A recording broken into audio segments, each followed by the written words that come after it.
Okay, so we are up and running here. Let's see what is happening. We have a live thing here. It looks like we might is happening. We do. We have a live thing. Okay, awesome. So let's let me get some prep work done here. And we do. We have a live thing. Just so we can actually do this. Let me. Okay, stop that. Let's just close this. So pardon me while I figure stuff out. It has been eons since I have actually done this. So let's figure out. We got some sharing to do, and close this whole thing. Shit. So there's going to be some profanity in this stream. Not particularly saying there'll be a ton of it. I have no idea if I am even still streaming. Am I still streaming? I'm still streaming. Awesome. Okay. So let's share.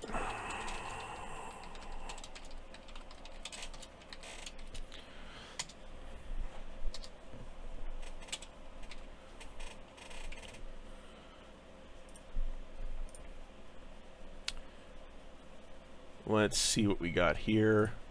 Go to Ardwulf. So this is, if you've been keeping up with the channel on social media at all, this is the commemorative, I guess,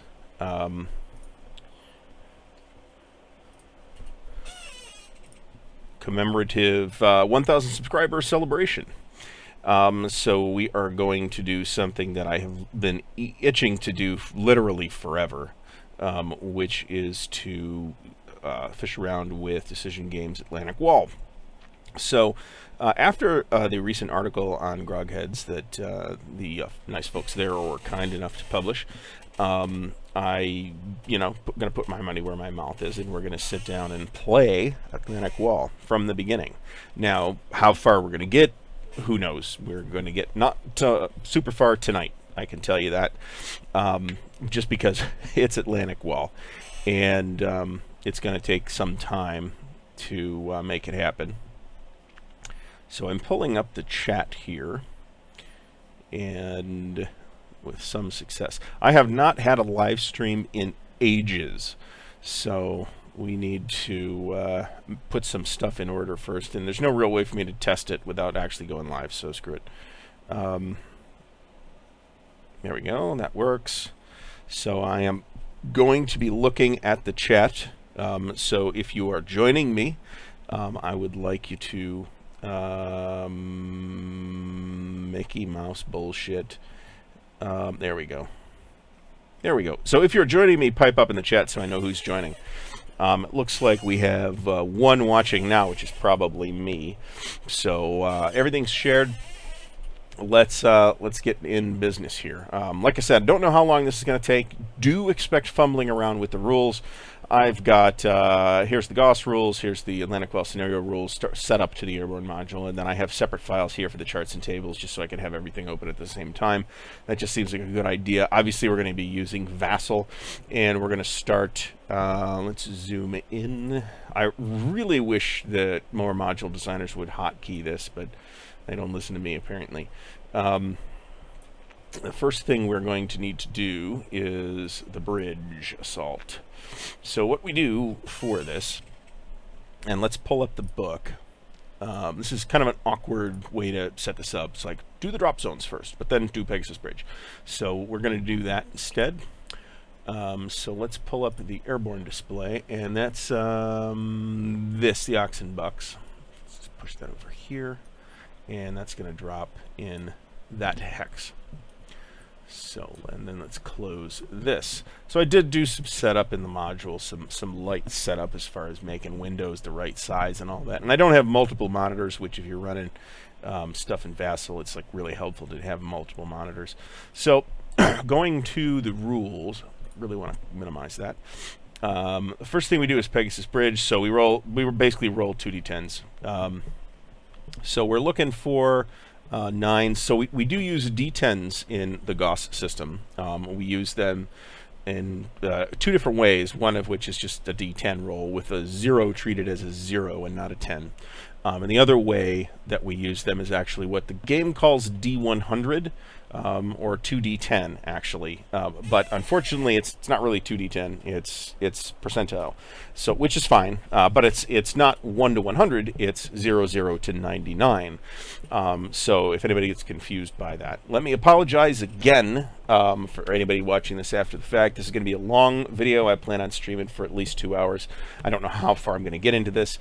There is going to be me fussing around with the rules. So this is not an expert showing you how to play Atlantic Wall. This is me cocking my way through Atlantic Wall. So did I put this on Twitter? Shitballs. I did. Good. Okay. So we drop this and then we roll a d10, and we have rolled a 3, which means that that is the first bridge. So that's the Orne River Bridge. And then we roll again, and on a result of 9, we reduce the glider company. And we have rolled a 7. So we have, there's no real way to mark this. You just pretty much put it there, and that's it. So next, we go to drop zone placement. So we're going to start from, I think, west to east. So let's head up to the Utah area. It makes a little more sense logistically, I think, to do the 6th Airborne first, but we're not. We're gonna do the whichever one's first on the list, actually.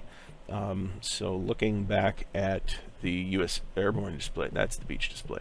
Looking back at the Airborne display, we're gonna do the 82nd first. Okay, so it's not strictly speaking west to east. So it looks like somebody has joined me. Maybe both people in the chat are me. I don't know. YouTube seems to have a super loose way to count that, so I don't know what's up with that. So the first thing we do is we place the drop zones. So the counters are correct. So we're going to place this in A5531. So let's put that there. Let's put that, now let's do them one at a time. So we'll start with drop zone O in A5531. And it's going to be right here. So the next step places each drop zone marker in its target hex. And this says keep track of this on a piece of paper, but we are actually going to use a nice feature that's built into Vassal, which is the notes feature. So we just have that right here. And let me guess, this isn't hotkeyed either. It's not, but we'll just keep track of it here. So let's go 82nd, DZ, O. All right. And then we're going to roll for scatter on the drop zone placement table. Now the main drop zone, let's see. So for the 82nd, it's drop zone W. The main drop zone does not physically scatter. The rest of the drop zones can scatter up to 1 hex. But we need to determine whether it's no scatter, S1 or S2. So we'll go here. This is the rule table. I don't know if this is something that got changed or not, to be honest. So we're basically going to roll. How do we do this? Let's see here. I think I'm going to put this here. There we go. Okay. So let's roll for drop zone O. And we're just going to roll. We rolled an 8. On the drop zone scatter table, this is the 82nd, so that's going to be an S2. So they will only scatter 1 hex. So we will roll on the scatter diagram. That is a percentile roll. So that is a 46. And so what we do here is we go out to the appropriate ring, so 1 hex, and we go 1 hex to the up direction, and then we roll around here until we find a number we don't exceed. And this is laid out a little bit different. This is the most recent version of the rules. So it's the most recent version of this chart. This one's a little easier to read. So the way you read this is 00216 is that scatters to this hex. So we're actually going to scatter here. So let's go back and, great, we scattered this right on top of a freaking German unit. How does that even work? Let's see here. I don't know how scattering and drop zone on top of a German unit works, so we're going to have to look that up. All right. If the DZ scatters into a hex with the German, then the DZ is placed in the hex as units land in the DZ, follow the procedures. Okay, so nothing happens, actually. So the Pathfinders are like sitting right on top of a German position. So the next thing we do is determine the drop zone quality, or the drop zone level. Is that what we call it? The drop zone status. Okay. And so we got an S2, so we're going to roll it another D10. And we got a 3, which is not bad, considering we're on S2. So, so drop zone status for drop zone O is a C, which is really as good as we could reasonably expect. So let's pull this up. The next thing we're going to do is grab drop zone T, which goes in A4930.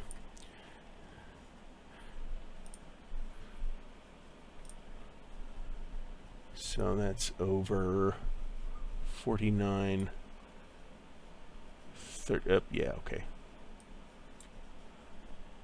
So the way the maps, the numbering works is this is the edge of a map down here somewhere, so the numbers like start over somewhere in here, and that's a little bit confusing. So let's roll for the drop zone scatter and status for drop zone T. We'll go here. Roll a D10. We've rolled a 6, which is almost certainly another S2. It is. So let's roll for scatter. We got a 64. So that's going to scatter 1 hex south. We've got roll for drop zone status. We have a 5, which again could be worse. It is status D, however. So this this status will, as we continue with the airdrops, will determine what level of scatter the individual companies experience. So I got allegedly 4 people watching, so if you are in the chat, please pipe up. I am kind of paying attention to it, so I'd like to know who's joining me here. We'll see how high we can get this number after a lengthy chat. So let's go back. We've got those. So next is drop zone N in 5034. That's right there, and Picalville. Let's roll for scatter on him. 9. That's going to be a. I'm pretty sure that's going to be an S2. Yep. Okay. Next we roll for actual scatter. We got a 54. Actual scatter here goes again 1 hex to the south. Whoops, not quite that far to the south. And then we roll for drop zone status. We rolled a 6, which is almost certainly going to be a D again. It is a D. At least it's not an E. Could be worse. So this is drop zone N. So DZN is another D. And you got to kind of expect the 82nd and 101st to drop sloppy, so as happened historically. So next we go to, we got drop zone N, and Gavin's going to drop with drop zone N, and Ridgeway will drop with T.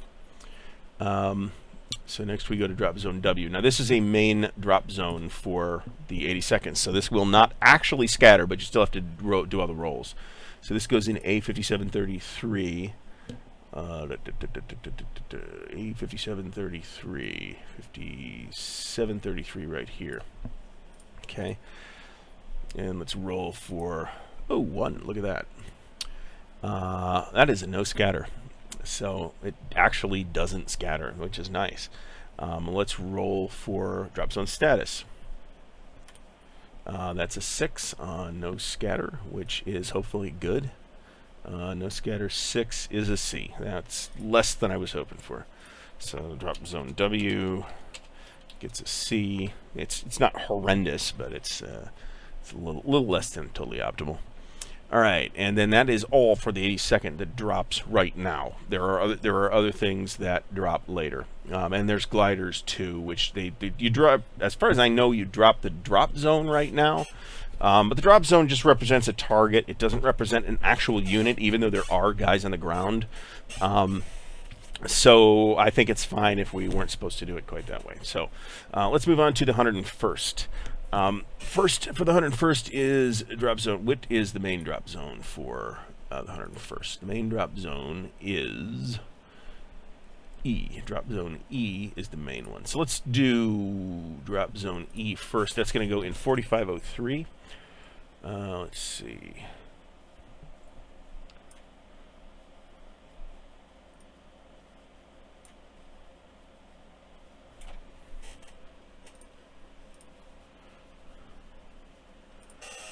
$45.03. That makes no friggin' sense at all. Am I reading that right? 4503. B 4503. Oh, okay. So it's actually okay. So this is where we're falling prey to the map numbering weirdness here. So that's actually going to be on this map, which makes it a lot more sense. 4503 right here. So this will not scatter.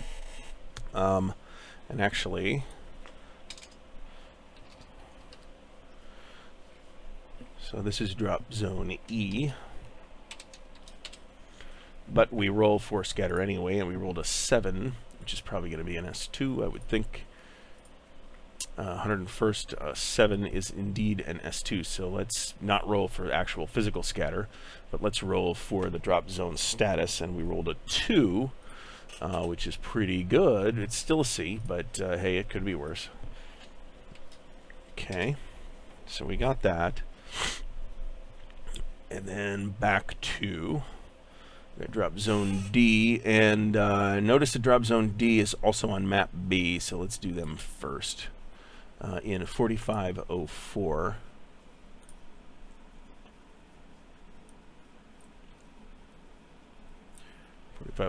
Okay, so let's roll for scatter 1. Look at that. That should be a no scatter for the 101st. Yes, it is. So we don't have to roll for that. We roll for drop zone status. We got a 3 on no scatter, which is status A. So that was drop zone D.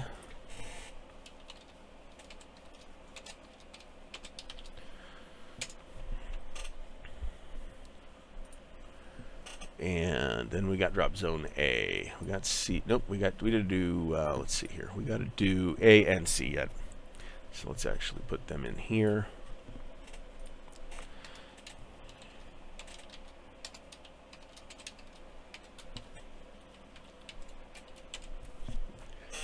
All right. So A goes in 50A, 5831.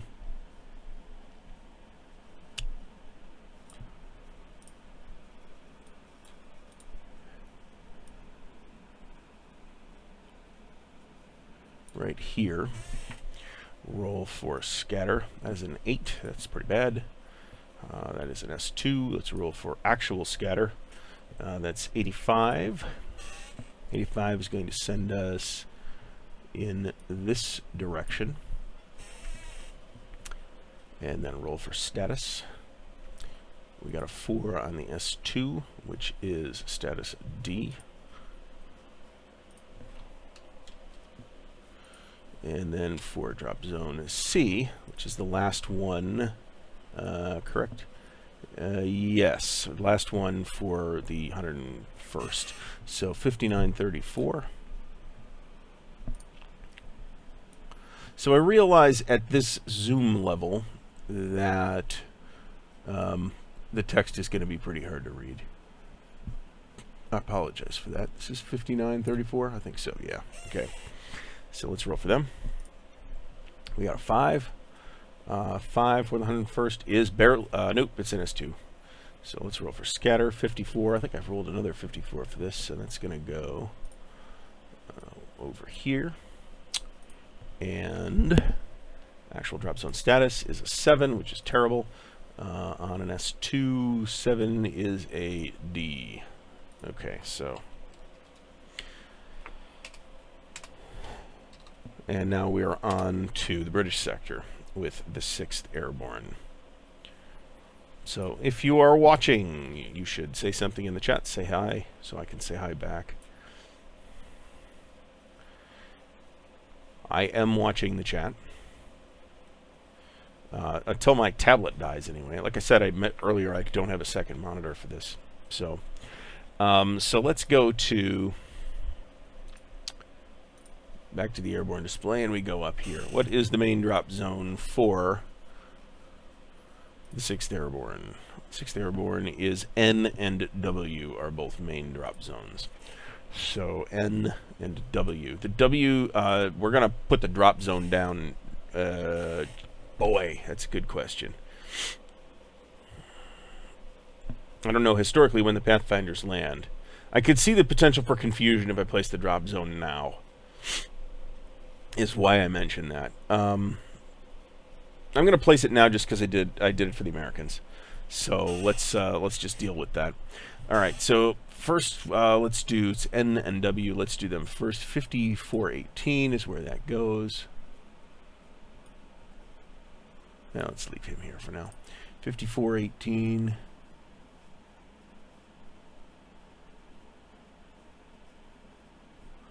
All right, I gotta zoom in for this. 5418. Boy, that's a opportune place, isn't it? I have old and wretched eyes. So, all right, won't scatter. Let's roll for a scatter anyway. We got a 9, which is bad on the 6th Airborne. It's still only an S1, actually. So let's roll for drop zone status. Will be S1 on a 6. Will be a D, so that's drop zone N. DZN will be, what did I say, C? Let's check that. S1 on a 6 will be D, which is no good. So let's now place drop zone W in C5216, which is right here. I just have to make sure that I don't try and move units to these drop zones, because the Fog and War units, as we'll see, behave in a very prescribed way, and you need to follow the movement rules, which basically means that you have to gather at the drop zones, at which point you could try to reveal them, so on and so forth, and we'll get to all that. So this one won't scatter either, but let's roll for status 10. That's actually a 0 in this case, so that's going to be no scatter. So let's roll for drop zone status. That looks like it's going to be good. It's going to be an A. That is going to be an A for drop zone W. So the gliders are going to drop real clean. So that's, what is that? Which one is that? That's drop zone W.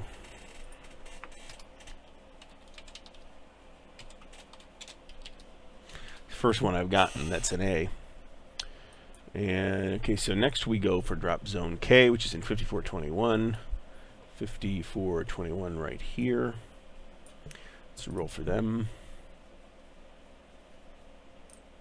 We got an 8. 6th Airborne rolling an 8 gets an S1. Let's roll for scatter. We got 40. So that'll go here. And then we roll for, that's a 0 again. On an S1 is an A, so drop zone K is an A, which is good. That's actually really good.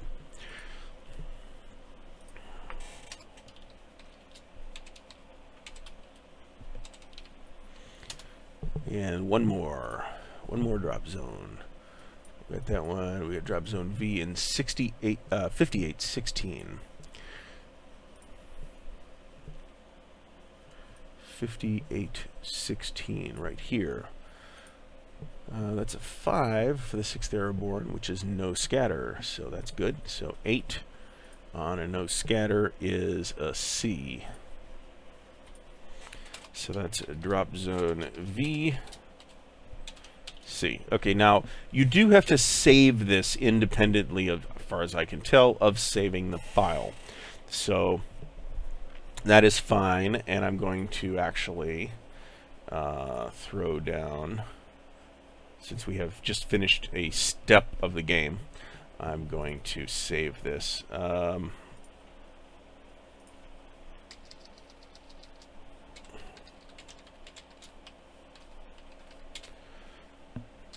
I don't care about that, so we'll just call this 001. I don't want to take a million years on that either. Okay, so now that we have placed the drop zones, the next thing we do is we do the airborne DCW. God damn it, DCW is not placed until the movement phase of the June 6th PM game turn. So what we'll do is, oh, that's taken forever.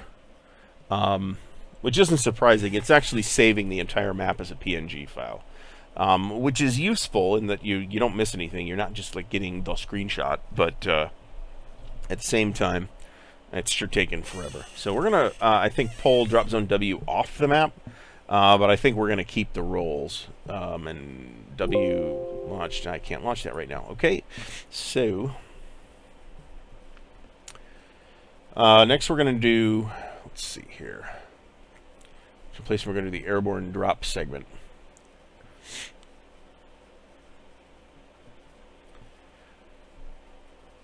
And we need... Wow. This is taking longer than I thought. Well, fortunately, what we're going to do next is do all the airborne drops. So it's going to be a while, and in fact, this might take quite a while. It's going to be a while. I plan on streaming until about 11 Eastern. So I do want to thank you for joining me, and if you have subscribed to the channel, I would like to say thanks for helping me get to 1,000 subscribers.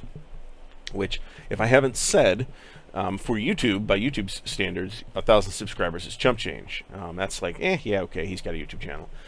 For wargaming YouTube channels, I happen to think it's pretty strong following, so I'm happy about that. There may still be folks that are around from the video game days where most of what I was doing was video game stuff, but and if so, great. Thanks for sticking with me into this somewhat radical diversion from MMORPGs to board war games. Not to get like all retrospective-y on anybody, but I am waiting for this massive file to see. Okay, so let's take drop zone W. So let's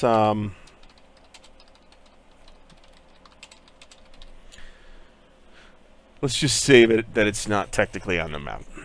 I really should probably, in fairness, re-roll for it. Okay, so next we're going to do the airborne drops, and we're going to once again go back to the 82nd.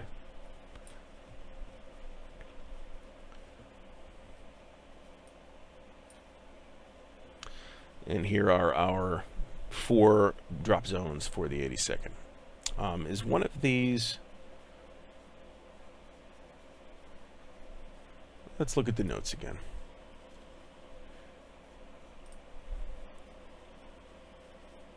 6th Airborne drop zone W. So it sounds like the rest of the drop zones, even the glider drop zones that don't show up till the PM turn, actually do get placed when I place them. Oh, you know what? I forgot. Shit, I forgot all these. If any German units adjacent, well, you know what? I'm not going to back this up now. So we'll just say, oops, we screwed it up. And so actually what we'll do, though, is we will go to the...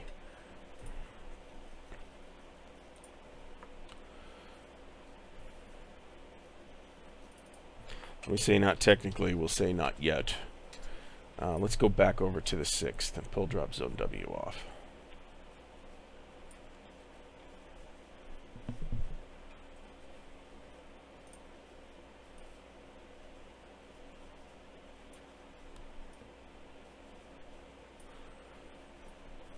Okay. This way we will actually remember the modifiers like a dickhead. I've been through this process before, but this is, you know, I am calling this a learning game too. So let's save that. And then, so the way this works, the way the paradrops work, is we get a number of dummy units. So we basically drop every unit as companies, and then for each battalion, we roll, note the number of battalions, then place the companies into an opaque container, and then for each battalion roll d10. Okay, so here's the way we do this, and we actually manage this here. So starting with the 101st, we have the battalions. Here's now the battalion units are at the top, and they're going to stay here. Okay, and we're going to put the companies. Oops. Landing phase to draw cup. So let's so for drop zone, we do this by drop zone, right?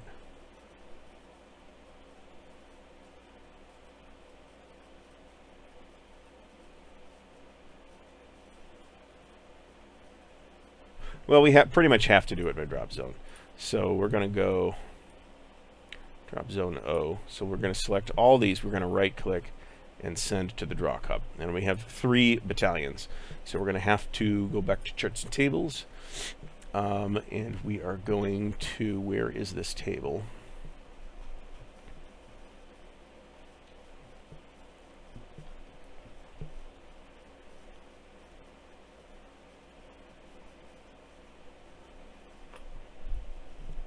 Where's the dummies table?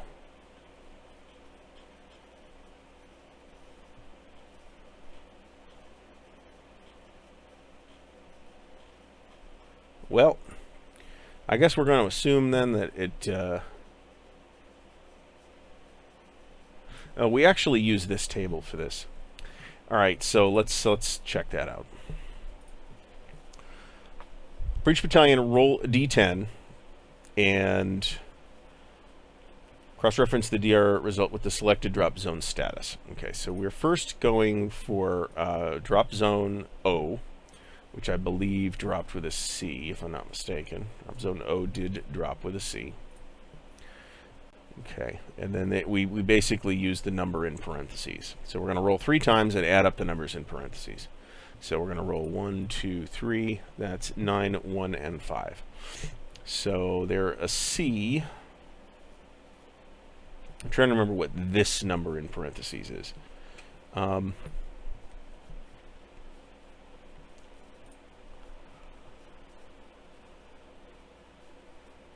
Let's reference the DR result with the selected drop zone status. If a parenthesized value exists, then a number of dummy units. Okay, so we got a 9, 1, and a 5. So on drop zone C, let's just move this here. We got 2, 1 for 3, and 2 more for 5. So we're going to add 5 dummies to the cup. And those are here.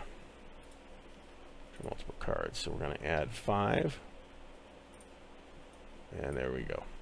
Okay, and we got drop zone O settled. Now we have drop zone status DRMs for units, unit markers. So this is where this is important. Let's go back over to the 101st zone, or the 82nd first, actually. So looking at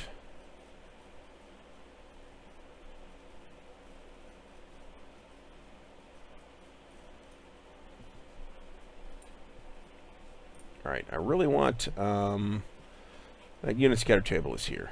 Yeah, there it is. Okay, good. Good. That means I don't have to leave. I do kind of have to leave this open, actually. But I can leave it open like this. This is a perfect example of where it's really advantageous to have a second monitor. And I have a second monitor, it's just not hooked up. So I should have planned this better, huh? Alright, so we're starting with drop zone O, so let's throw this unit down and then find drop zone O again. There's drop zone O. So right now, we're dropping there. And that's the unit on St. Marigles. And so the drop zone status, +1 if it's adjacent to a German unit, +2 if it's adjacent to German flak, and you get one or the other of those. So basically you get some kind of plus if it's adjacent to a German unit. And then for a city, we call it a +2. City, town, and Bokash. So I'm pretty sure, and I'm going to verify this just because I haven't actually physically looked at it. I'm going to verify that this is in fact a town, which I'm pretty sure it is, but I'm going to find out. Town, yeah. So the city is in black, the town is in gray. Alright, so, and we're at status C. Let's move over a bit over here. And here's that unit. So let's roll for that unit. And we're going to roll for, so we are in a town, so we're going to get a +2. There is I guess what we're calling an adjacent German unit. Well, let's roll the dice and see what happens. So we got an 8. So on to status C, we have an S3, which means it will scatter 3. So what I need to look up, though, is back to the rules, is if the DZ scatters, follow the procedures for each unit. Okay. So we do have to keep an eye on that, but it's going to scatter 3. So going to the chart, we're going to go to the ring of 3, and we have an 80. So this is the third ring, and we follow it around until we hit 77 to 82. So we're looking at that hex. Is that right? Let's just verify that while I get comfortable with this. So we go 1, 2, and 3. Yep. So that's where it is. And then it lands in a marsh. So we have to actually look at that, because something happens if it lands in a marsh.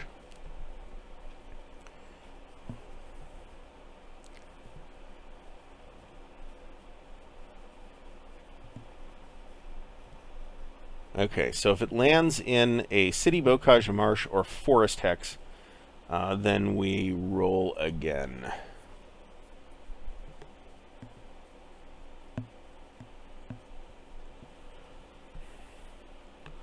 So in a woods or town, DR 9, it's eliminated. So we need to roll to see if it's a 9. It's not eliminated. And that's woods or town. Okay.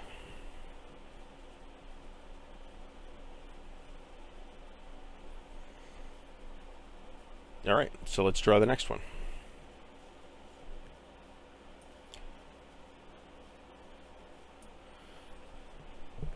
Let's roll for scatter. We got a 3 this time.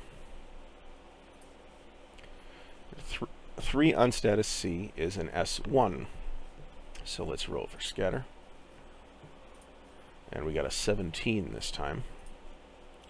17 will, whoops, not that one. 17 will put the unit here. That is farmland. Looks like it's bocage. And I don't think there's anything special for bocage. Let me just verify that. Nope, it is. DR 6 and 7. So we've got to roll a D10. We rolled a 6. We got a place a unit on the ES track. So where that is here.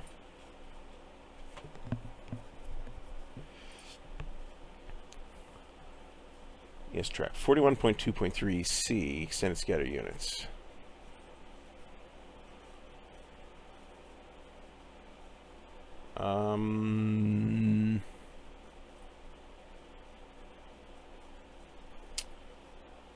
Roll D10. Okay. Okay. So roll another D10.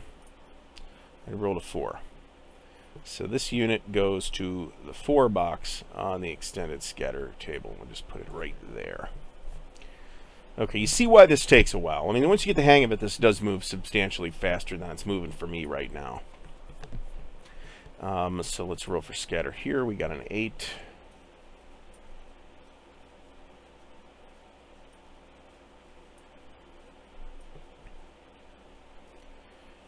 And we want to use the more recent version, actually. I don't know if these are actually any different or not, to be honest. So it's 3, we have an 8, we have another S3.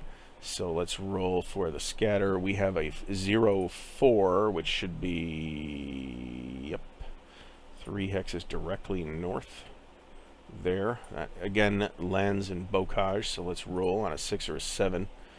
We eliminate the unit. Bocage 6 or 7. Place the unit on the ES track, and then 8 to 9, the unit is eliminated. I just wish I was totally positive what was hedgerow and what was bocage.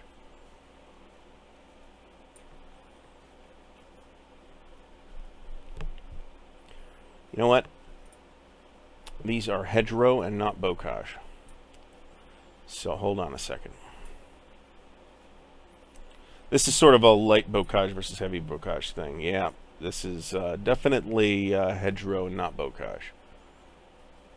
So, what happens in that case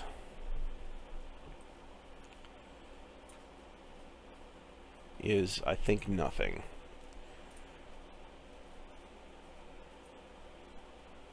Yep, that's accurate. Alright, which means I gotta fish this unit off the extended scatter table. And I rolled a 17 on an S1, which I think is 1 hex north. Is that accurate? It's not. It is this hex. Now you'll know these units are fog of war units, so you don't know what they are. I don't know what they are. The German player doesn't know what they are. The American player doesn't know what they are. So if I actually have a watcher that's not me, please pipe up in the chat. I'm guessing both things are me, but hopefully, people will watch this and get something out of it later on. So going back to module, I don't know what the hell this is. Ah, that's what that is. Alright, so next we have 11 more chits to go just for the 101st here. So let's roll for scatter. We got a 2.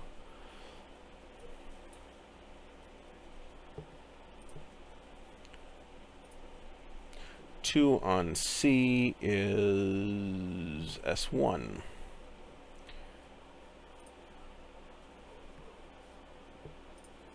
So we got an 83 on the S1. And that's going to be 1 hex. Actually, that's exactly where it is. This is a clear hex. It is a clear hex. So nothing special. Okay, what's the problem here? I've noticed this sort of weird hitching with the Vassal module. So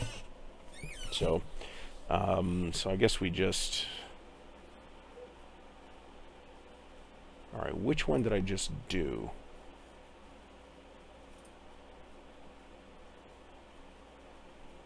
Is there an undo? There is.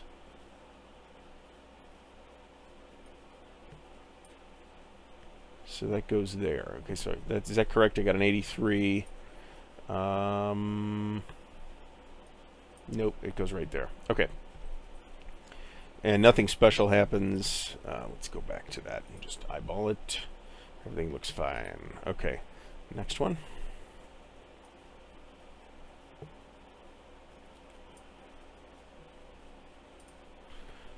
A 6 for scatter. On a C is an S2. So let's roll percentile. We got 91 on the scatter. On the 2 ring, that is going to be right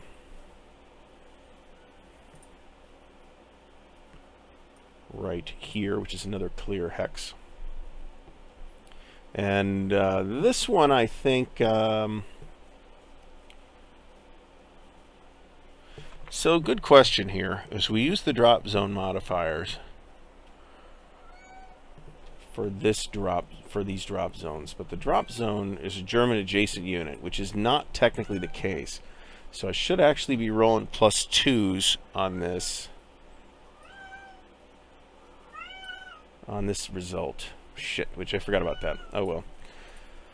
Well, that I'm not going to try to fix. So let's go here. Let's roll. Let's add 2. We got a 6. So back to the scatter table. So C6 is an S2. So on the S2 we got an 82. And that's going to be down here. That's like a point of interest. So I have a cat sitting on me now. So go away, cat. If you're following me on social media, you're already getting plenty of pictures of my cats. So this is a town. This is actually a +3. What is that German unit? Well, it's not a flak unit, so it's not a +2. So it's +1 for adjacent German unit, and +2 for town. So we should be adding 3. So did we actually get a +2? A scatter 2 on that. So that was we rolled a S4, so we have a 7, so it's actually an S3. So then we got an 82 on the S3.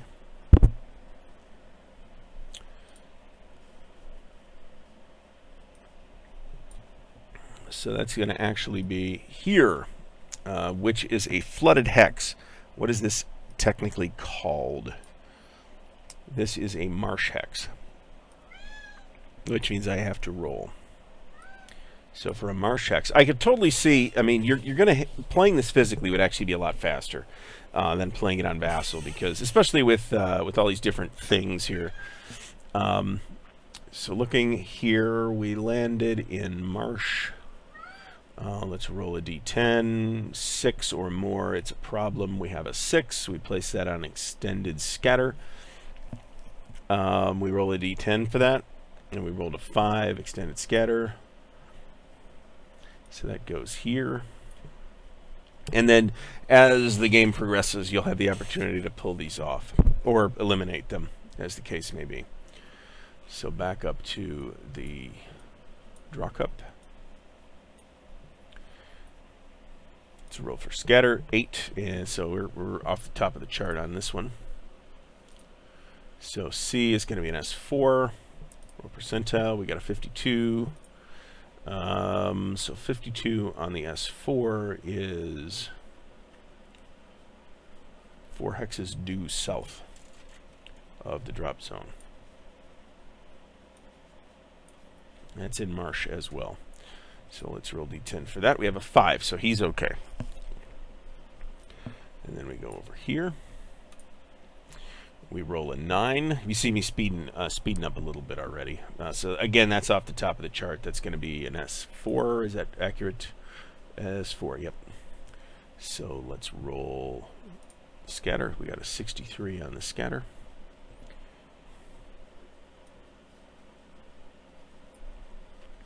$63 on the scatter on the S4 ring is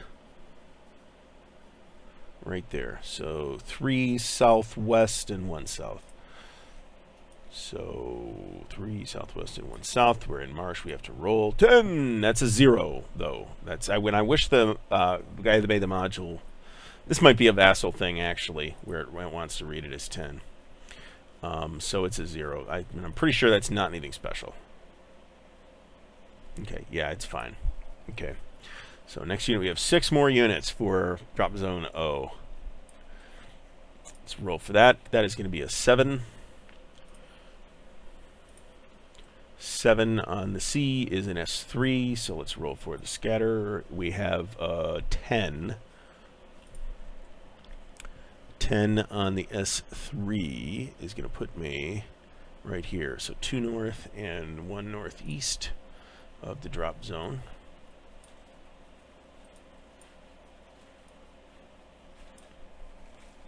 Two north and 1 northeast. That's going to be hedgerow, which is important in that I don't have to roll to eliminate the unit. Okay, so 1 more. Roll for drop. That's a 9, which I'm guessing is high. 9 is actually an S4. So rolling percentile, we have a 33 on the S4. 33 on the S4 is 4 hexes due southeast. I guess it's probably not due southeast, is it? So these guys are all over the place. Now if I land next to a German unit, I don't think I have to do anything right now. But during the movement, during the next phase, I will.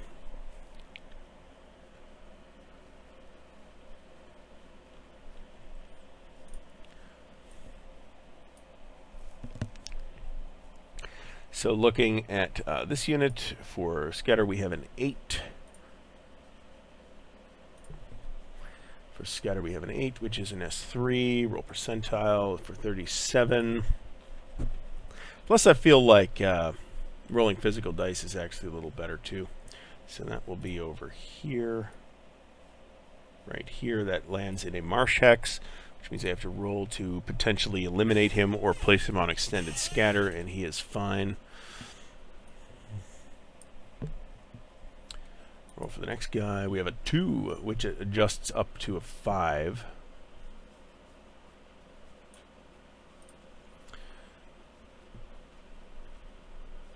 That's an S2. Roll percentile. We got 0, 4 on the S2, which should definitely be 2 hexes north of wrong drop zone, jackwad.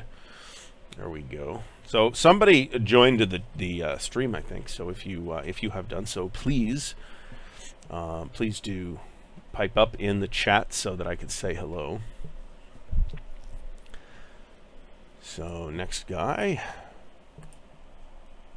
we have a 3, which adjusts up to a 6. 6 on the C column is an S2, rolling percentile. We have a 12 on the 2 ring, which is right here. Landed smack on somebody else's. Now this is a woods hex, so if we actually hide that,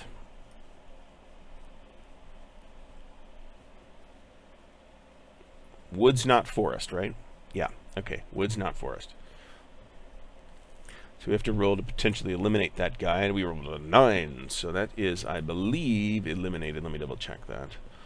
Yep, that guy is toast. And that lands right on drop zone A too, so put that there and eliminate this guy. So he is gone. And we're almost finished with drop zone O. So we rolled a 6, adjusts upward to a 9. That's an S4. I'm not even going to look that up. Roll for the scatter. We rolled a 75 on the 4 ring. So 3 southwest and 1 northwest. So here and here. Again, we're going to land in the woods marsh. So we're going to... Okay, I believe this guy's eliminated too at an 8 or a 9. Yes, indeed. He is eliminated. So I guess that could have been worse, theoretically. That was pretty bad. But, you know, these Americans aren't going to... it's not like the Americans are expected to drop clean. All right, so let's throw 3 more battalions for drop zone T in. And we need to remember to drop Ridgeway here. So let's add these to the draw cup, and then we're going to roll 3 D10, which I'm going to do 1, 2, 3. So we got 5, 5, and 2. Drop zone T is a D, which is bad. There's not much we can do about it. So we are in drop zone D now, drop zone status D, and we get a 5, a 5, and a 2. So we get 2, 2, and 1. So we get, once again, we get 5 dummies thrown in the pot here. Throw them in there. We have, once again, 14 units. Locating this drop zone, though, is this is T. Where is it physically?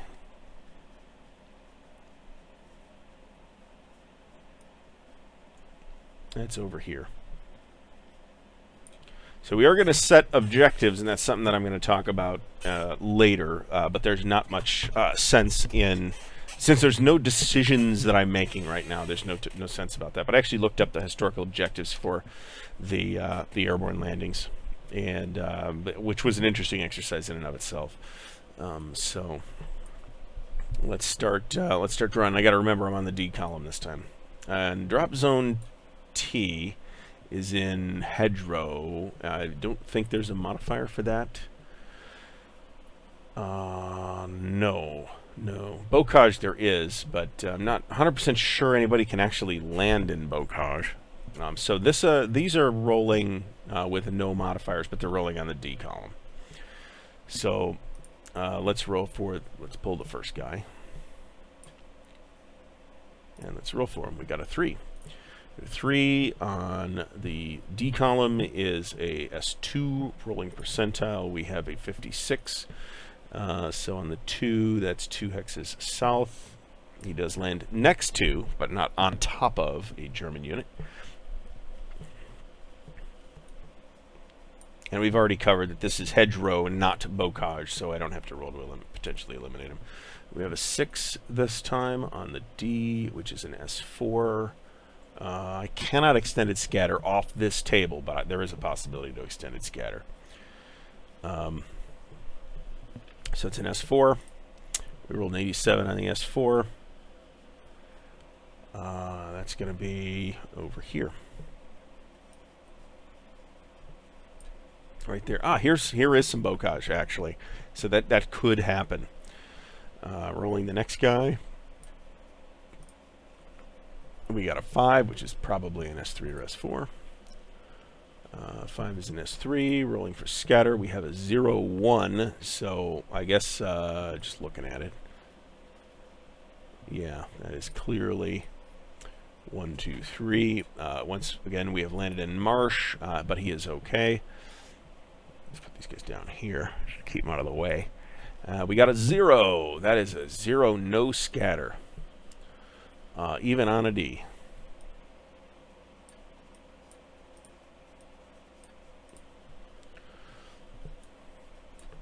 I think that's the first time that's happened. We got a 6, which I believe we just said was an S3, right? It's an S4. Rolling for scatter, we have an 80 on the S4 ring.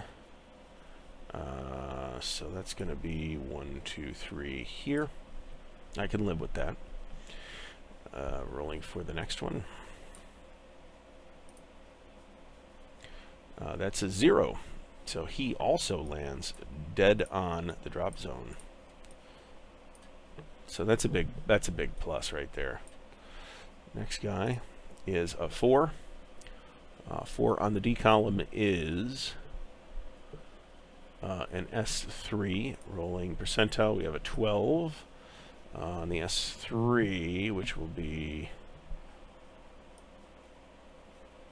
here. Is that correct? I think so. Yep. Okay, and it's marsh, so we got to roll to eliminate him. We got a 4. He's okay.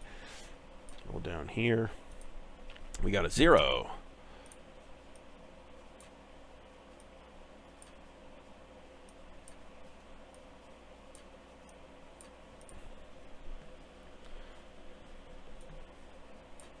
I have often felt that the die roller in Vassal is a bit dodgy.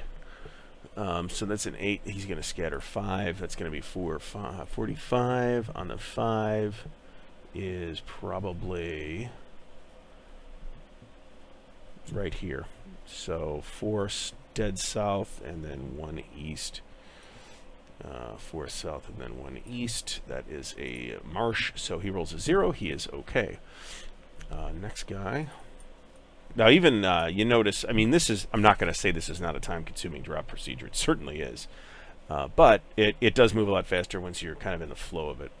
We got a 1 on a D is probably, it's still an S1, which still, that's not bad.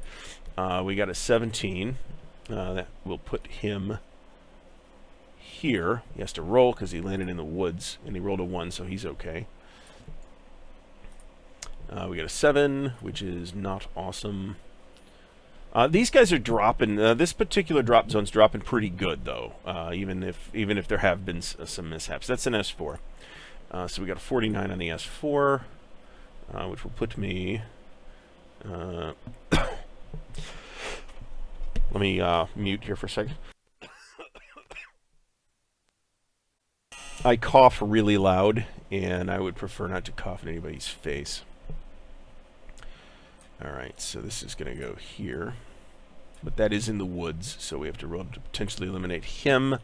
And I believe 6 through 7. He goes on extended scatter. So let's extended scatter him in extended scatter 2. Oh shit. Okay, so that one didn't go well. Go back down here. Actually, let's roll for the next one. Is 6, which is once again a scatter 3, I think, or scatter 4. Yep. It's an S4. We got a 94 on the S4. And S4 that's probably going to put me here. So 2 and 2. So 2 and 2. He drops in bocage, actual bocage, and he gets a 4. So he's actually okay despite that. We got 2 more here. And we have a 6, which again I believe is an S4. Just double checking that though. I have not memorized this table. It is an S4 rolling percentile. That's a 92. Might be actually a good idea to use my physical copy for this. 92 is 2 and 2. So that's 2 and 2. It goes right there again. He has to roll to see if he's okay. He is not okay. He goes to extended scatter. He goes on extended scatter 5. And the last one for drop zone T, we got to roll for Ridgeway 2. And he lands with any one parachute company. So I want to say Ridgeway's just going to land right here. You just place them. So rolling for this guy. We got a 4, which is... Actually, I need to double check that, but we'll check it after this unit. That's an S2. It's got a 2 and a 28. Is over here. That's right here. He lands in the marsh. He is fine. So rolling, just checking that leader drop.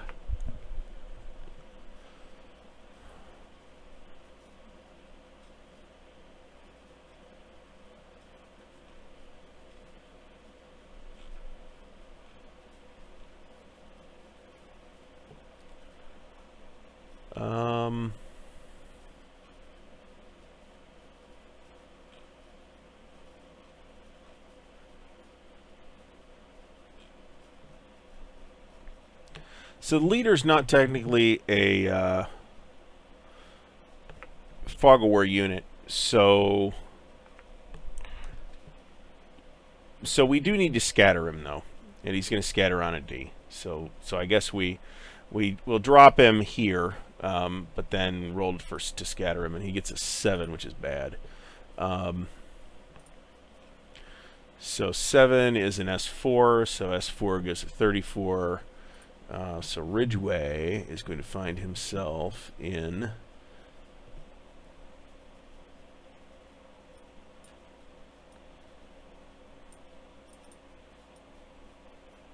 this hex. Non-fog of war units.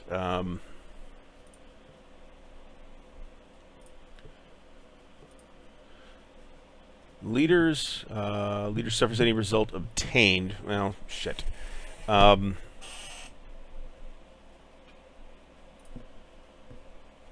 We'll put him with the last unit. Did the last unit end up on fog of war? No. The last unit got the 28. Last unit got the 28 on a 4, which is a...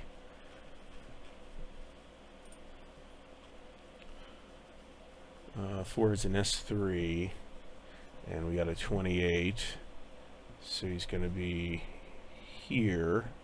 That's this unit, so Ridgeway will go with this guy, which is not really optimal, but that's what we decided, I guess, because that's the only one I can retrace. Alright, so that's fine. So we didn't seriously screw that up, but we kind of screwed it up. Alright, so here we got the glider landings for drop zone W. Now these I want to say are not fog of war units, so shit, we should have actually dropped these first. I guess that's fine. Let's do them now. So drop zone W, what is its drop zone rating? Is a C. So we dropped the non-fog war units first, which I forgot about.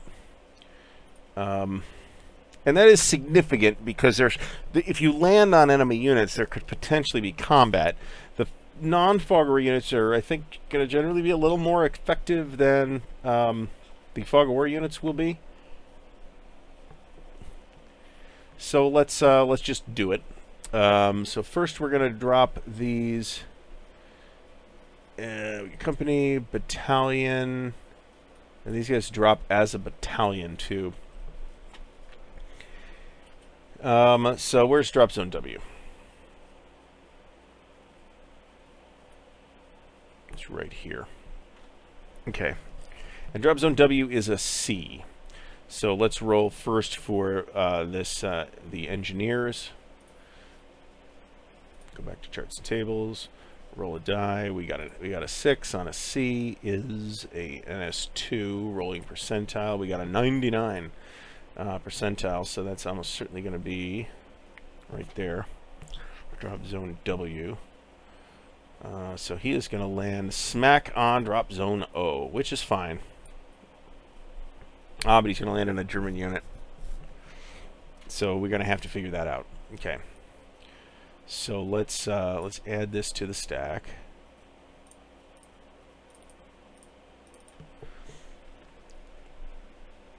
And then let's go here. So, conduct the following procedures prior to landing the next unit. Each German unit must conduct a separate... Widerstand nest, these are not Waffen nests. They are Widerstand nesten and strong points, which this isn't. This is just some random... looks like a mortar unit. I think. I could be mistaken about that. Must conduct a proficiency check. It has a 4 defensive proficiency. Looking at my source here.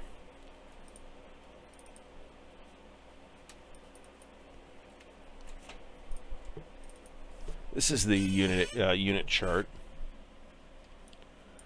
So the defensive proficiency has got a 4, so it needs to roll less than a 4. All right, and this we're going to have to check the Gauss rules to make sure I'm misremembering that. I think it has to roll less than, not less than or equal to. So let's make the roll. We rolled a 3, so we rolled less, so it stays. So if this is where the German player actually has a minor decision to make, is where to retreat to if he has to retreat. He does not have to retreat, he made it. Let's double check that rule though.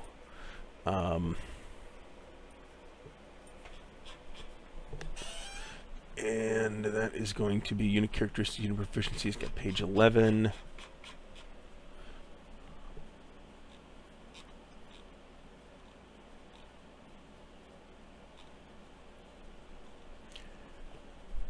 No, it's equal to or greater. Okay, so equal to or greater fails. So to pass the proficiency check, you have to roll less than the proficiency, which is what I thought. But it stays. So we go back here. If it remains in the hex, the allied unit must attack all German units. And then we have to go to 41.5.0. So we're going to go through this step by step here. 41.5.0. A German-occupied hex. Each side totals up its attack or defense strength. Okay, so the defense strength is 1.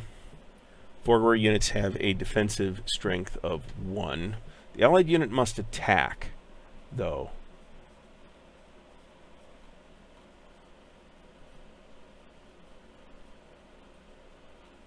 That's the funny thing. The allied unit must attack. So, fog war units have the following ratings. Attack strength of 1, PR of 6. Okay, and I actually summarized this somewhere on a little player aid card that I'm working on, but I do not have that printed out, which is poor planning on my part, to say the least.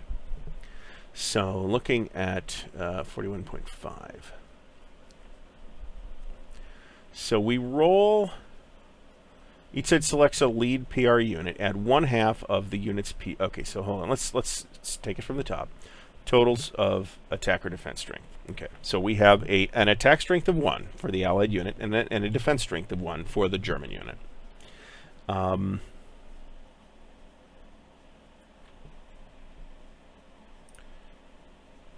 It's not a fog of war unit. It's an attack strength of 0, actually. That's a good point. But it's got a proficiency of 8 if that ends up making a difference. I don't know if it will. AFV units, which we don't have. Each side selects a lead PR unit. Add 1/2 roundup of that unit's PR to the attack or defense strength. The attacker uses attack PR. So we're going to add 4.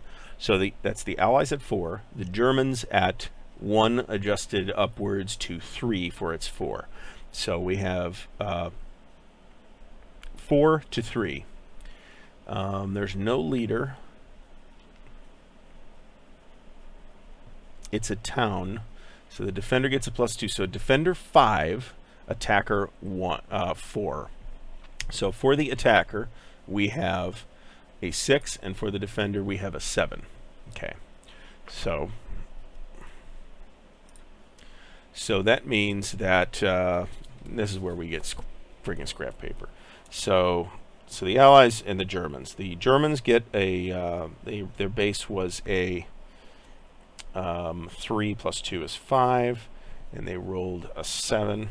And the Allies have a 4, and they rolled a 6.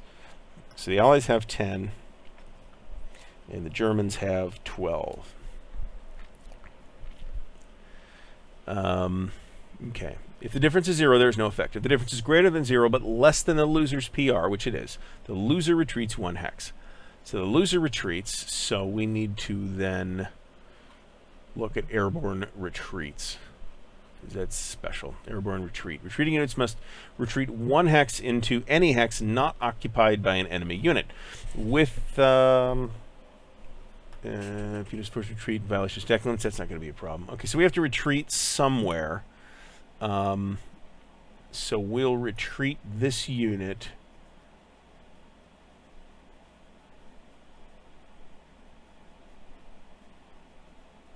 here. Boy. Where do we retreat to?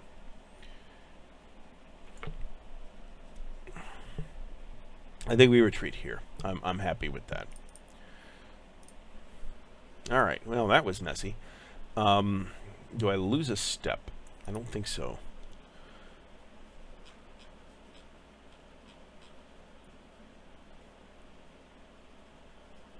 Okay. So we're way under proficiency.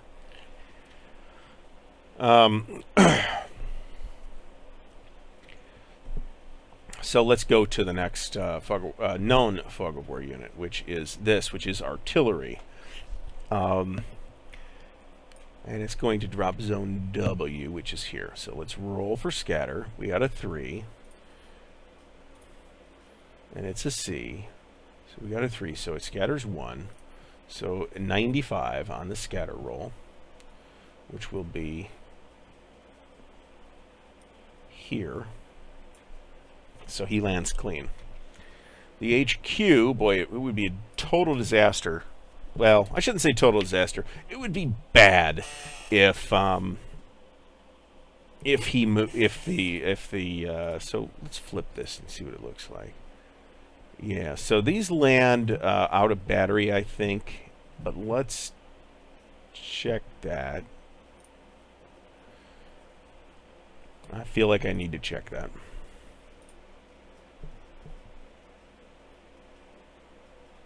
I think they land in battery, actually.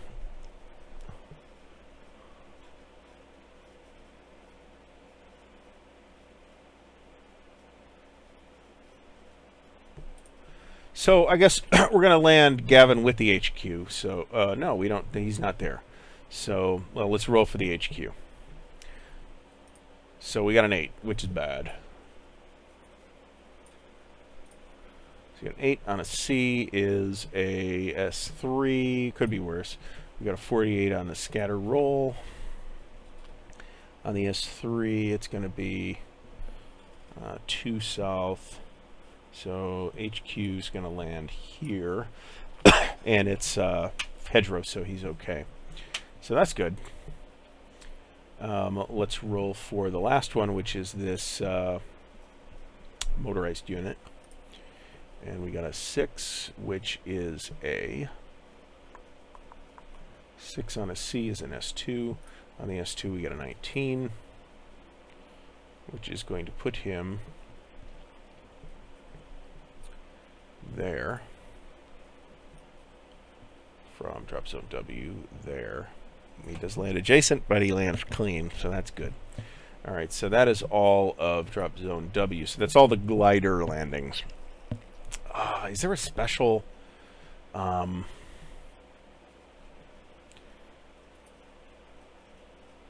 is there anything special for the gliders? You would think there would be.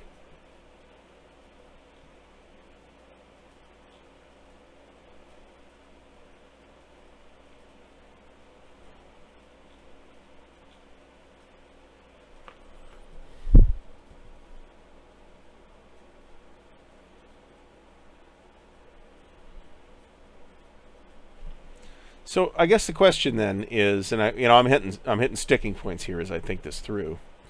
What non-Fog of War units land? I mean, the leaders land with the units. Pretty much the non. So I think I should have waited till the gliders. So.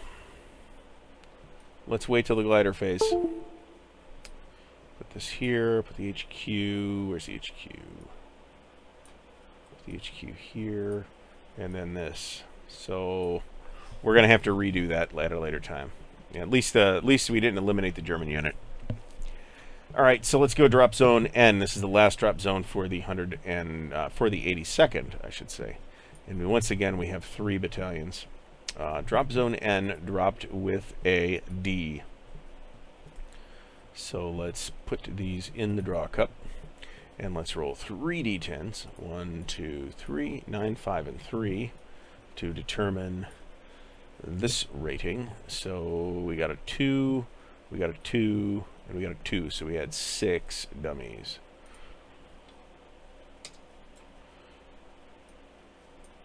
To the draw cup. Okay, and then let's find drop zone N.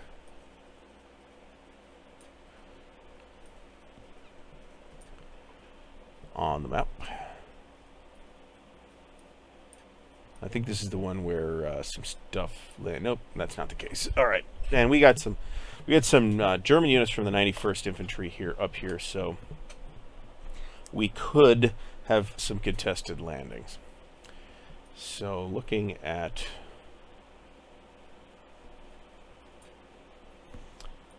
first unit, roll, and we're on the D. Once again, we got a 6 on the D column. 6 on the D, and what do we got here for the drop zone? We've got a Woods Hex. So we got +1. There's no adjacent German unit, so we're just adding +1. So we have a 7. So that's a S4. And we rolled a 59 on the S4. 59 will put me here, 2 and 2 from N, so 2 and 2. This lands in Bocage. We have to roll to see if he's eliminated. He is going to extended scatter. Indeed he is. Roll a D10 for him. He goes to extended scatter 2.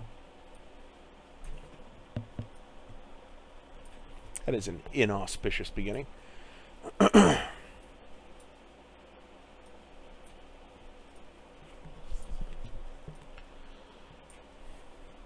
Next guy, we have a 5.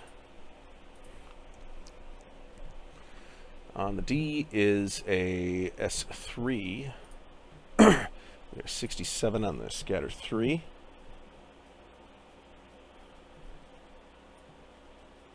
One, 2, 3. Lands in hedgerow. He is okay. Let me check something, actually, because this could happen.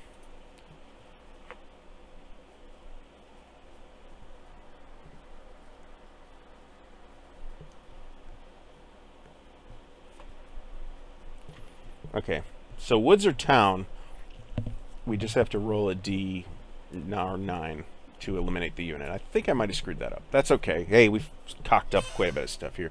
And my tablet is toast, so let me hop over real quick and check the chat. Oh, where do we see that? That's fantastic. I guess we'll go here. And obviously we'll have to mute this. Hey, Say, hey Kev, how's it going? I don't know when you put that chat in. I have been keeping an eye on the chat, but it looks like we have um, two of these watchers are me. So let's go. We've got there's a hardcore of Gauss fans, and I really feel like this game system has a lot of potential. Now, certainly the presentation of it is super messy and awkward. The new rules do make a big difference, and I can't wait till the new version of Wacht am Rhein comes out. The new version of the rules, which is, I'm hearing, end of year at some point, which sounds like it's going to be too long, but Doug, who's been working on it, Douglas Johnson, has been, hard at work on other stuff, and they just kind of gave him a bunch of responsibility at decisions. So I am looking forward to seeing the new version of the Wacht am Rhein rules, what we call the scenario rules.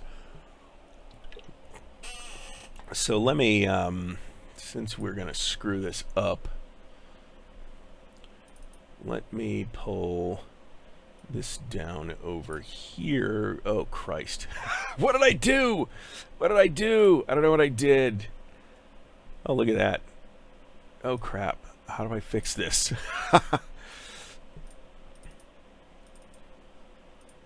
Okay. I unfucked Windows here. Fantastic. The IT guy is like, oh, what happened? Windows 10 is killing me. All right, so let's check back in on that. So welcome aboard. It's good to see you around. This is, if you don't know, the 1,000 subscriber celebration live stream, and I'm going to go for about looks like another hour and 15 minutes or so. So just shy of 11. So how 1,000 people can put up with this terrible quality content is beyond me, but thanks. All right, so let's get a new guy up here. Let's roll for scatter. We got a 2, and of course now I got to put this back. We got a 2 on the D is an S2. So rolling 21 on the S2 is here. He drops in woods. Let's roll on a 9. He would have been eliminated, which would have been bad.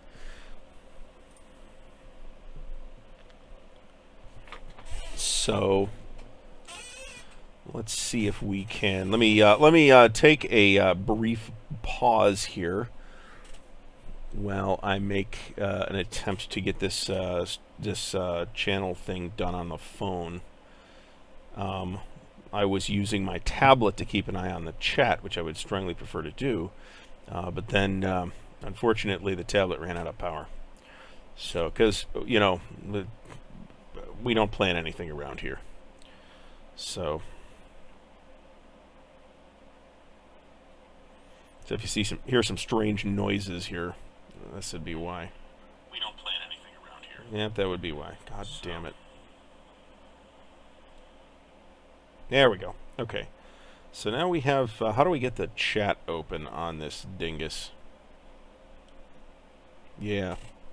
Yeah, I was like, I've kind of been creeping toward 1K for a long time, and as you're aware, it's not like 1K is anything that YouTube cares about, but for a wargaming channel, I think it's pretty good. So, or for scatter on this guy, that's a 0, which is going to be a no scatter even on a crappy D result. I didn't need to make that roll. He's going to drop straight on drop zone N, which means he needs to roll to see if he's potentially eliminated, and he's not. So dropping here. So I may or may not continue this. We'll see how far we get. I want to get into the actual game. So I mean, this is kind of a campaign, but I mean, we're not really. I have no illusions about me getting all the way to August with this particular game. So next guy is a 6. But I would like to get into the actual game, so I'd like to get into, say, July 6th, 7th, 8th, something like that, so that I start to explore the actual Gauss mechanics as opposed to just the landing sequences, which are kind of mini-games on their own. That is adjusted to a 7, so which means the last guy should have scattered, but I'm not going to go back and I'll just live with it. So that's going to be an S4. On the S4, we got a 22. On the S4 ring, 22 lands me there. So that's going to go here, right on Chef DuPont. Right there. So that's an agreeable destination. We got an 8. That adjusts to a 9. And the +1 is due to the terrain that this lands in. So, you know, I kind of agree with that. And with the rules too. You know, I have kind of passed through the rules several times with this game, and ultimately, playing it from what I've played of it, which has not like been a real game, it's just been kind of horsing around. We got an S5 on this, by the way. But to the extent that I have played it, I have retained a ton more of it from sitting down and pushing pieces around, even if they're virtual pieces, than I have just trying to repeatedly go through the rules and go through the rules and go through the rules. So I have reached the point at which I am done reading the rule book for this game, for this game system. So this is a 72, which is going to put me right here. So 3 and 2. So, whoops. So 3 and 2, which will put me in this marsh. 2, he is okay. So, yeah, I kind of half-assed the beginning of the thing where it's like, oh, now I got to take 5 minutes to set things up and share this everywhere and blah, blah, blah, blah, blah, blah, blah. All stuff I should have thought of before. But I didn't. It's like, hey, I hit 1,000 subs. I'm going to, you know, let's party. Here with some LaCroix carbonated water. And unfortunately, there is no adult beverage at my side right now, which I probably should have done, actually. But again, you know, we don't plan around here. Planning something we don't do. So let's keep drawing here. We're almost done with the 82nd, and we're like 2 hours plus in. So that's a 0 adjusted to a 1 on a D becomes an S1. 15 on the S1, which will probably put me 1 hex north of the drop zone. So he is okay. What is the red thing? Is a village, which I think there is not an adjustment for this, I think. Let me double check that. Yeah, it's not. Okay, good. So I haven't screwed that up at least.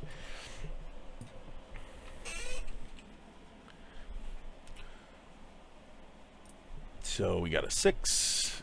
6 adjusts to 7. S4. On the S4, we got a 0-4, which will probably put me dead north. Barely, but yeah. 1, 2, 3, 4. So these guys are all over the place, as was historical. So I have cocked up the game rules here a bunch too. But you know, again, you're never going to learn. I'm never going to learn this if I stare at my lovingly organized pieces and never actually push pieces around. And it's a big game, and people are scared because it's complicated. And so, you know, I am working on getting some local guys to play this face to face. But right now we are embroiled in GDW Third World War, so we will not be getting to the next thing anytime soon. So this is an S4. 68 on the S4. 68 on the S4 is here. This is a forest hex, so 6 or more, he's going to be eliminated. So let's get rid of him.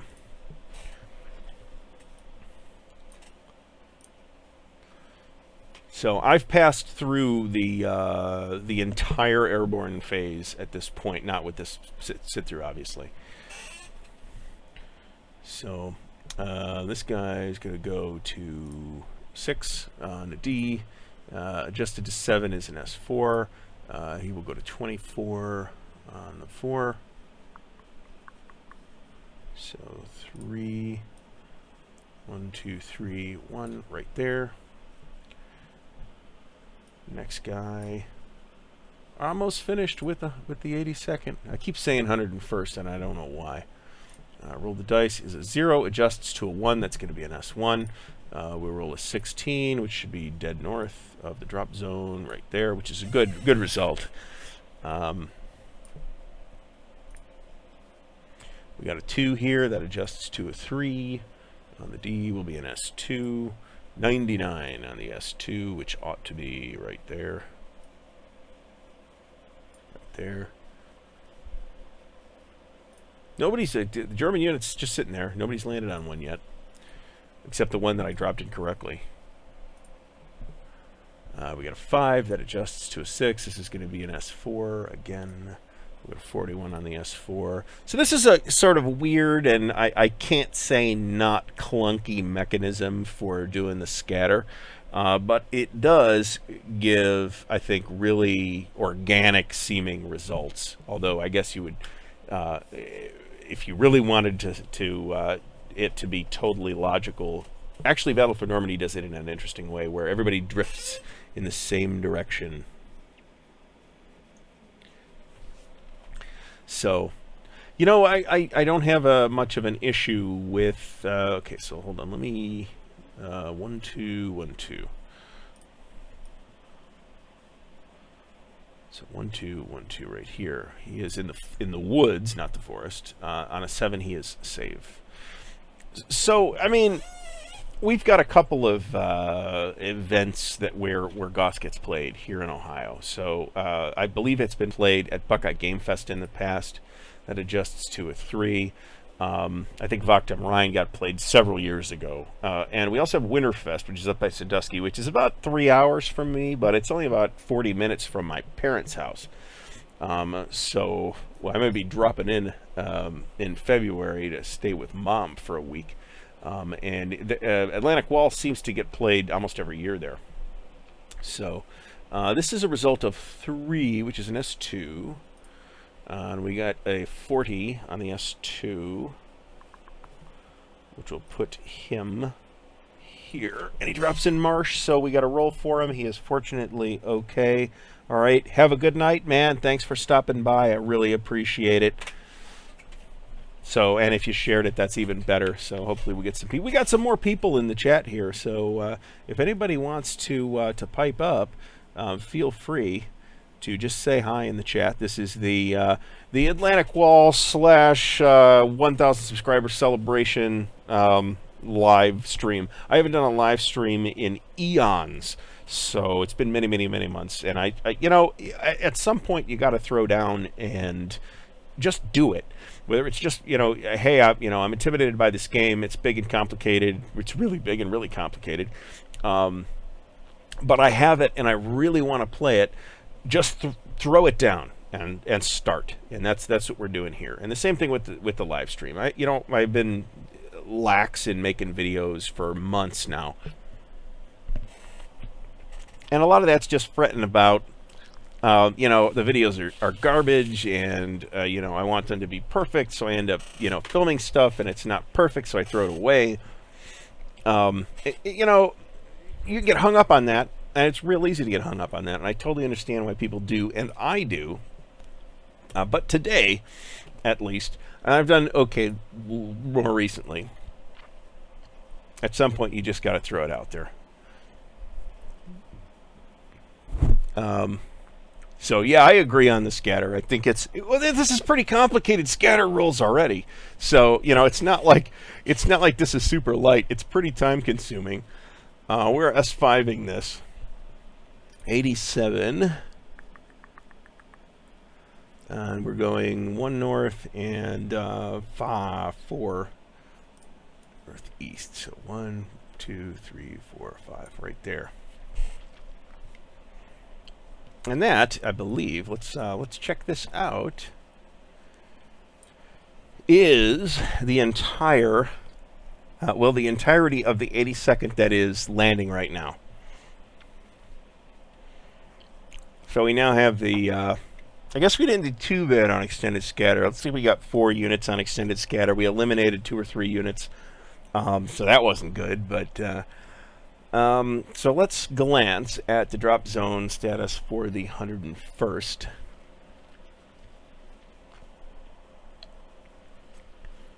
And it's somewhat better. Drop zone D, at least, dropped really, really clean. So, well, the Pathfinders, the Pathfinders did a good job. Let me put it that way. That's what the drop zone marker really represents, is how good the Pathfinders are at targeting. So let's land these guys in the landing cup, and then let's roll for dummies. We got 3 battalions here, so we got 0, 2, and 4. And this is an A, so we got 0, 2, and 4. So we got no dummies in this cup. That is, I think, the first time I've seen this in like 3 times going through the airdrops. It will, if nothing else, save me a crap ton of time. So that's good. So let's go to drop zone O. Let's find drop zone O first of all.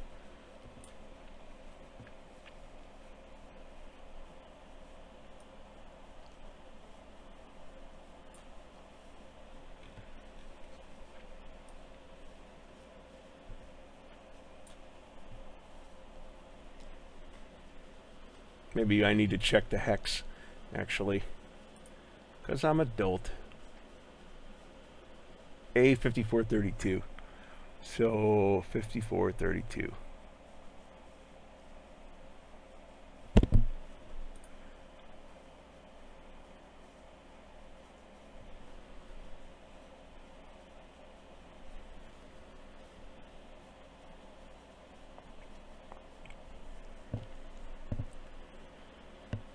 Oh, we're looking for drop zone D here. No wonder I can't find it. Moron. Okay, so drop zone D, which is this one landed with a C, I think. No, this one landed with an A.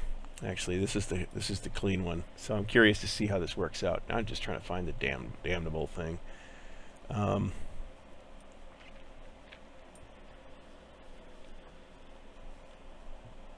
There we go. Okay, so, you know, is there a, so looking at the vassal module here, what I'm wondering is there some kind of like generic markery thing?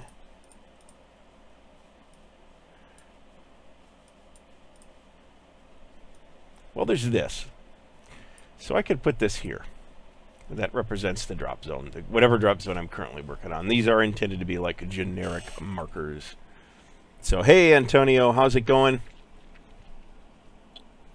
So, we're just trolling along with Atlantic Wall here. We're in the airdrops. This is the 1,000 subscriber celebratory live stream here that I decided to do pretty much when I got home and looked at the channel. I'm like, oh, look at that. That's news.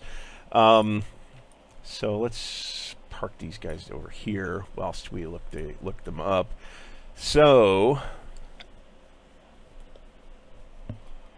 let's start rolling for scatter. We got 0 dummies in this drop zone, which I've like never even seen happen before.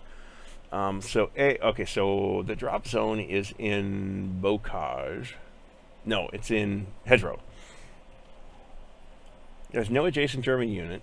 So there's no modifications to this roll. So it's just a 6. 6 on the A is a no scatter. Wow. Okay, so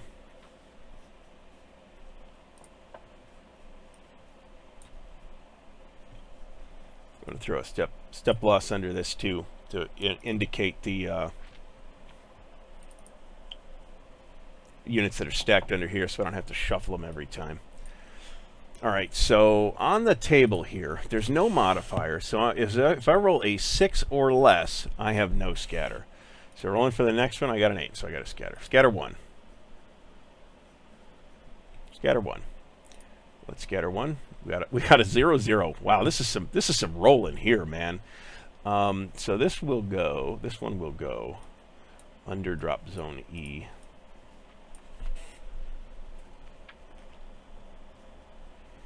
So yeah, I've been kind of idle with the channel as well, man. More idle than I should be. Another 8. It's an S1. It's an 18, which is not that chart. 18 is going to put him, of course, right here. God damn it. Okay, so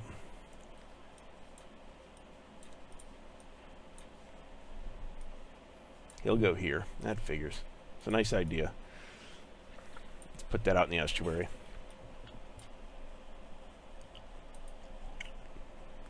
Roll a 6. Lands right on drop zone D. Next one. 4. That's right on drop zone D. so kind of within striking distance of Carentan here.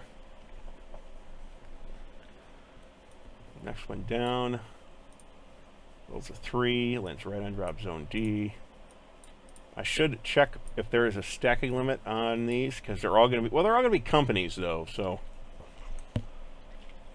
I'm going to end up with like 3 battalions here. Man.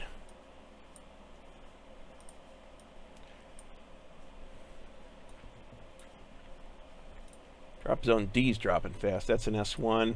We got a 76 on the S1, which will put him right here.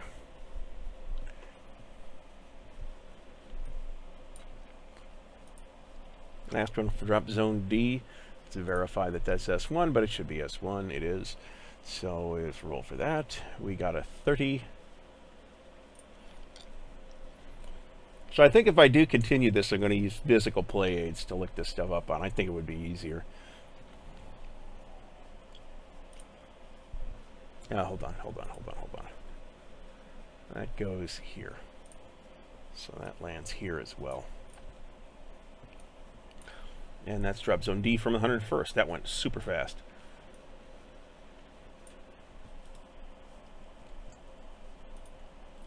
Let's do drop zone A.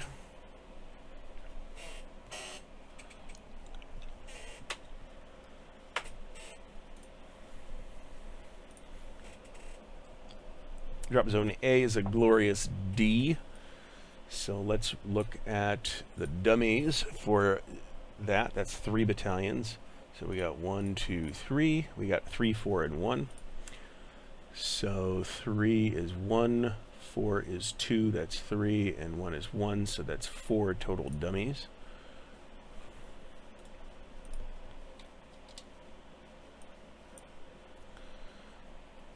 And this is drop zone A. Where is drop zone A? This is drop zone A, right? Yeah. Where is it?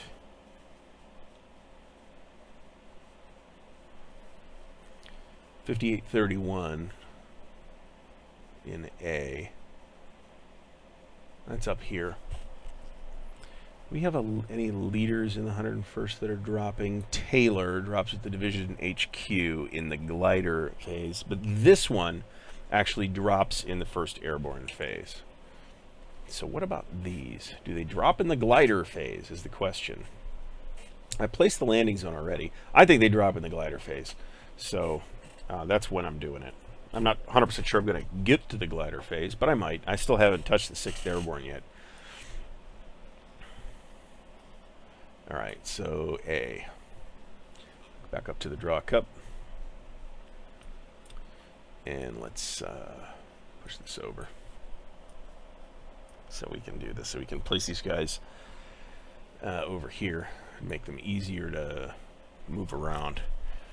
All right, so we've got, I'm going to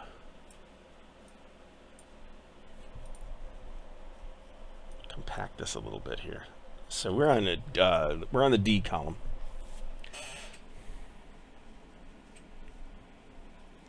So hey, if this is watchable at all, man, thanks, because I don't know. All right, so 8 on the D is big scatter. What do we got here? We're in woods, so that's going to be a +1. No adjacent enemy units. Yeah, so that's going to be a 9, which is going to kick him to S6. Big scatter, but we got a 10. So that's going to go 4 and 2. So it's going to go 1, 2, 3, 4, and 2 directly on top of a Widerstand nest. So let's get back to combat.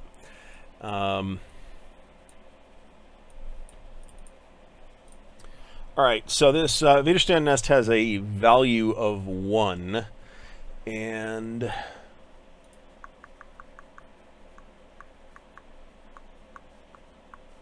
I really feel like I want to go get my rule book, because this is in the rule book.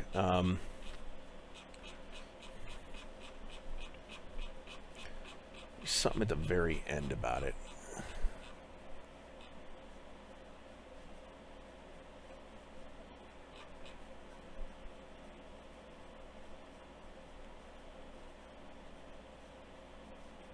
So I guess first we have to determine if they just get swamped. And we got a 3, so they're not. So they got to fight.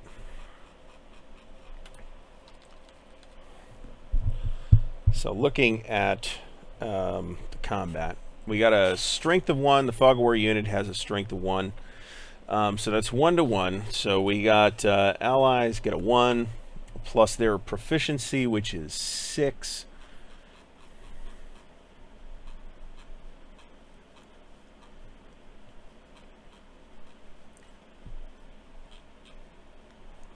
Yeah, so PR of 6. So we add a 3 for the proficiency. And then the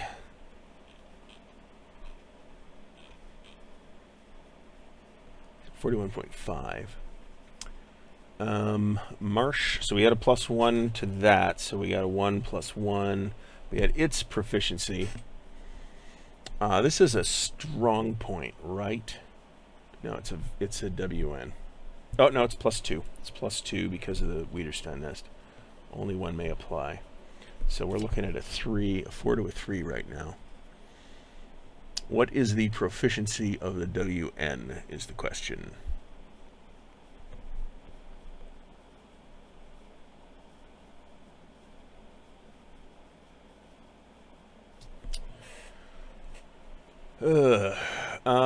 So I think we have to go up to scenario rules. We're looking at unit Gauss scenario rules, actually, unit characteristics, WN capabilities. So page 9. Overshot it.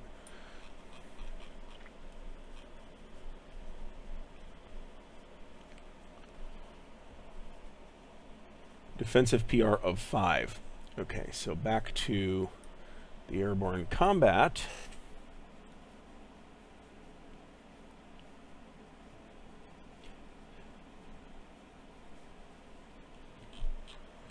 So yeah, I mean SCS. It depends on the game. I mean, I reckon the one I've played, one of the 2 SCS games I've played, the one that I really strongly recommend to people is Bastogne, where the number of counters is not really that high. So if you're looking at something like Day of Days, then yeah, that's an enormous game and will take a while to play, even in SCS. Although, you know, for a game the size it is, you know, it's a, you know, company level game of the first week or 10 days or something like that of the Normandy invasion. It's got a pretty big map area. I think it's got 4 maps, something like that. And but you know, for a game as big as it is, it's pretty playable. Now I don't own Day of Days. I've monkeyed with it on Vassal a little bit because all the stuff's online, and I felt like after fooling with it a little bit, I didn't really need to pick it up. Now, if somebody said, you know, one of the local guys said, "Hey, let's play Day of Days," I'd be like, "Sure, yeah, that's no problem. Let's do that." But I don't feel like when we got a real strong OCS community over here. So the question is. Rounding down, add 1/2 round up. So we're going to add for proficiency to the defender, we're going to add 3. So that gives the defender a 6 and the attacker, the allies, a 4. So let's roll first for the attacker. We have a 3, and for the defender we have a 1. So we got a +3, so we got a 7, and we have a 7. So what happens on a tie? If the difference is 0, there's no effect, so they're just sitting there.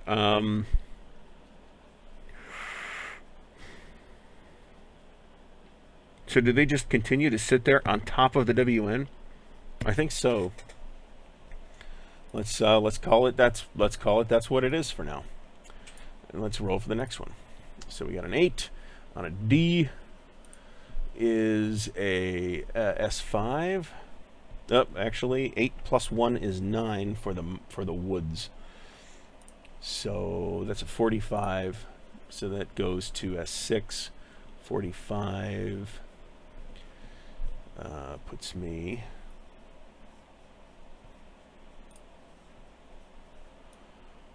one, 2, 3, 4, 5, 6. Way off course, but this is a crappy drop. So.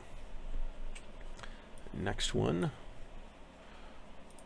is an 8 adjusted, which is an S5.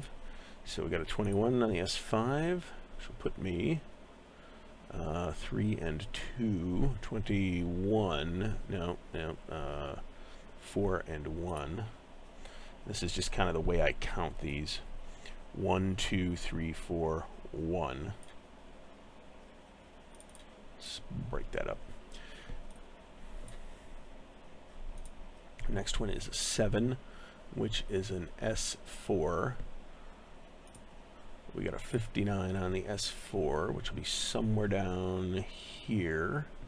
Yeah, so we got 2 and 2. Alpha drop zone A, 1, 2, 1, 2. Next one. We got a 3, adjusts to a 4, so that is an S3. It's the best, most accurate one yet. 38 on the 3 goes there. 3.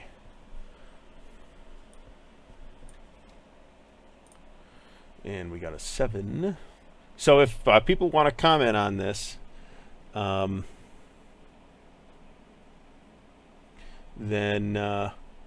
that you would like to see this continued after, say, 10:50, which is about when I plan to go to. It's about another 40 minutes. 35 minutes, something like that. So I'm not sure we're going to get much past the 101st is where I'm going with that. So I may try and do the 6th off camera in that case. But if people want to see more of this, and you've managed to sit through 2 hours of this already, then A, bravo, and B, say so in the comments. So Toronto wargaming community. I don't know, man. I don't know anything about Toronto other than that it's in Canada and people say A a lot. So rolling for this guy. Did I roll for this guy already? I rolled a 7, so that rolls to an 8. That's an S5. It's a 61 on the S5. So no, I haven't the vaguest idea, man.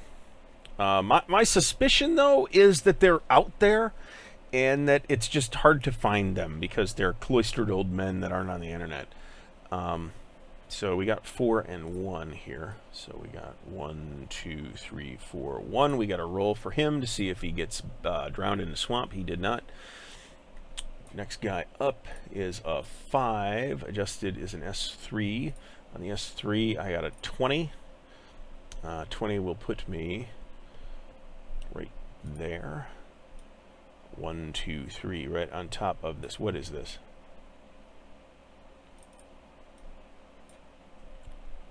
All right, that's okay. So we got another combat to do here. That is Forrest. I have to roll to see if he's eliminated first, and he is a 9. He is. Let me check that because that hasn't. This result has not occurred yet.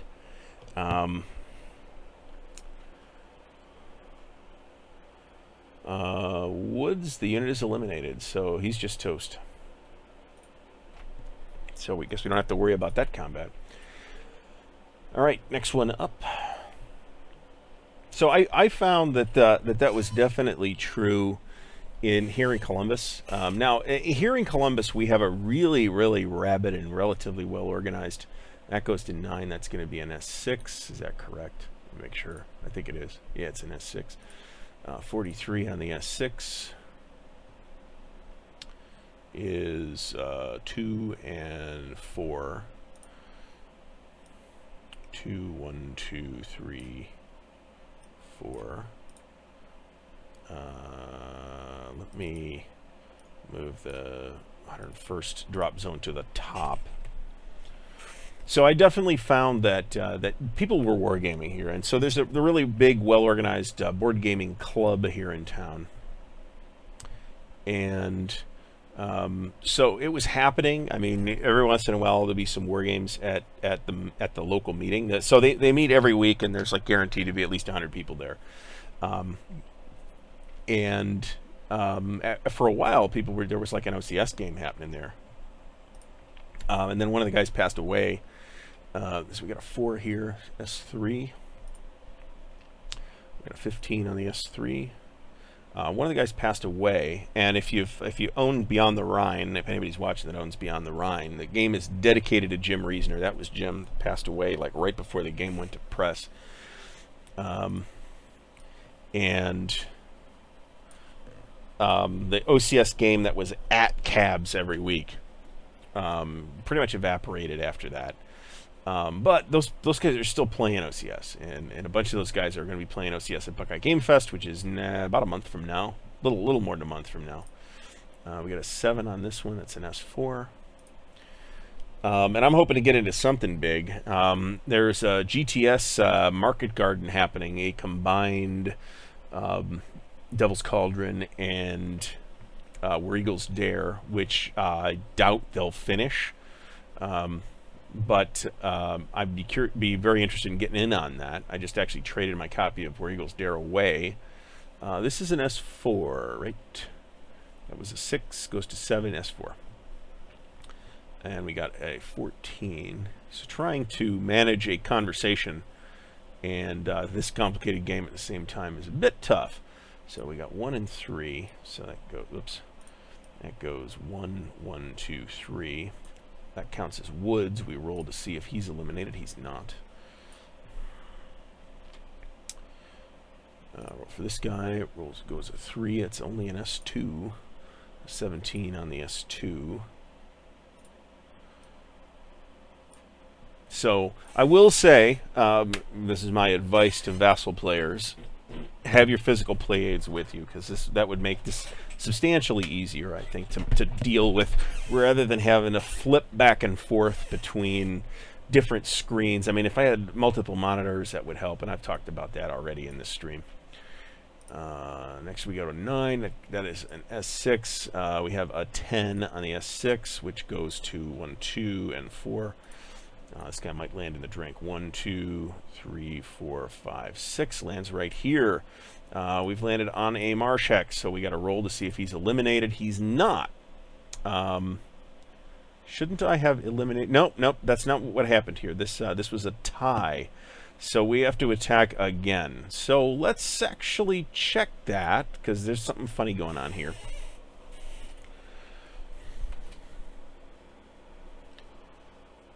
The allied unit. Okay, so we got a 1. So the allied unit has a 1 strength, and the Widerstand Nest has a 1 strength. And we're going to add 3 for proficiency for each. And it's a Marsh Hex, so we add 1. So again, we're looking at an allied 4 versus a German 6. So let's roll attacker first. We have a 7. And then we have a 7. So, okay, so we have an 11 for the allies, and we have a 13. 6 plus 7 is 13. Okay, so what we have is a... going back to this. This is a perfect fodder for the player aid card. Difference is greater than 0, but less than the loser's PR. The loser retreats 1 hex. So the loser needs to retreat. There's rules for this.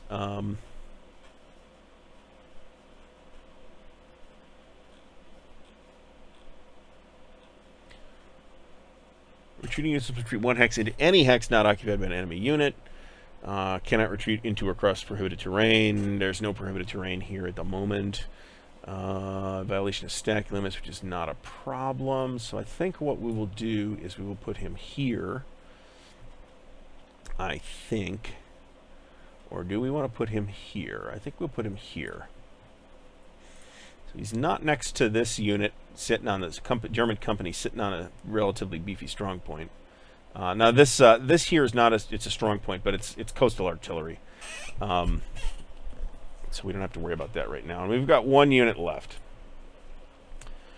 So if I didn't explain that, if the excess that the winner has over the loser is less than the unit's proficiency, which is 6 for Fog of War units, then the unit just retreats, doesn't lose a step. If it's a Fog of War unit, I think losing a step results in its elimination. All right, so we got a 9. That's going to shift off the chart to a 10, and we're on a D, so that's going to be an S6. 51 on the S6. Back to the charts. 51 on the S6 is 5 down and 1 over. So 1, 2, 3, 4, 5, 6 lands in the marsh. Needs to roll for elimination or potential extended scatter. He does not extended scatter. We have not rolled a lot of extended scatter. So let's go back to the airborne display. So hey Grognard, how's it going? Thanks for coming. Yeah, I know, but actually I don't mind having the dice roll window in the chat. That's not much of a big deal. For me it's the charts, because let's face it, this is a charty game. So we got drop zone C is the only one left in this phase. So let's add them to the cup. I could hit Control Shift D. And drop zone C for the 101st is a D again. So we're going to roll for dummies on the D. Hey Bruce, how's it going? Thanks for coming. This is the celebratory 1,000 subscriber chat / Atlantic Wall live play, where we're probably not going to quite finish the airborne drops. Although it's been clipping along. I slowed down considerably when people started chatting and I had to start talking. So let's roll for the 3 battalions for dummies. 1, 2, 3. I got a 0, 4, and a 3. So we got a 0, a 2, and a 1. So there's 3 dummies. So we'll draw 3, put them in the cup, and we got 12. So I think we're going to shoot for finishing up the 101st. So let's motor through this then. Here's drop zone C.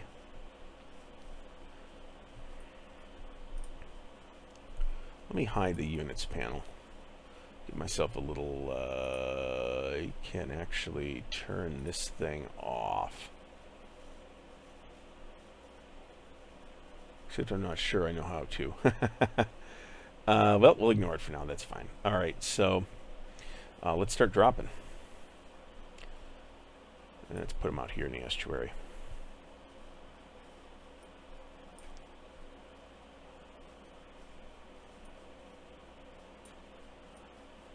All right, there's my staging area. So let's go here. And we're on, once again, we're on...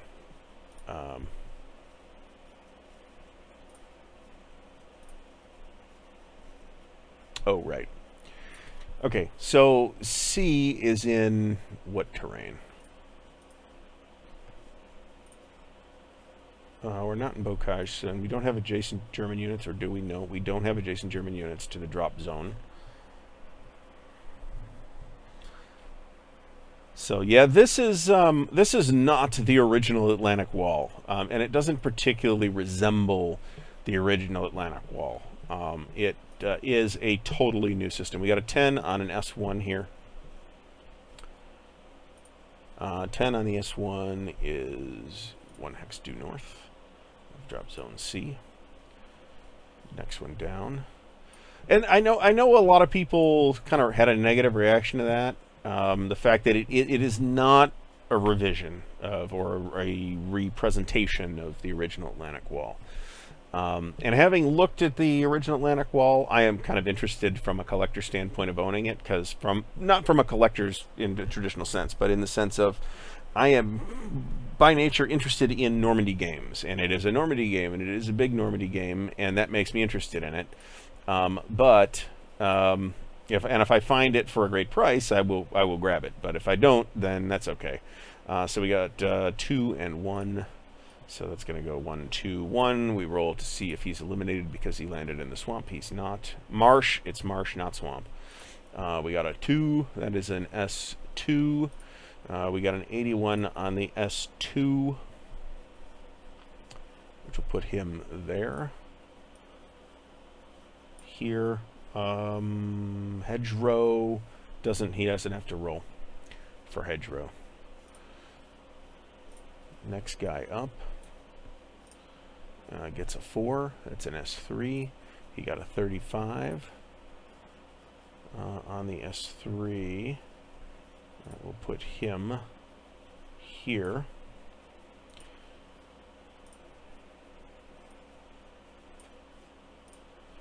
This guy's got a 0. That's a no scatter.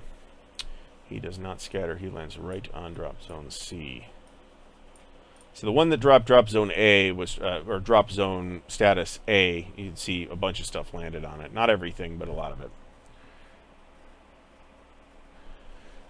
So the longest day was another thing I looked at when I kind of made the unconscious decision to start picking up Normandy games. And you know what? This is another situation in which if one falls into my lap for a great price, I will certainly consider it. But unless that happens, I'm okay with not owning it. It is big. It does use the historical, allegedly counter unit symbols, which I actually don't like. It's cool, but it's another set of counter symbols that you have to learn. It's actually two.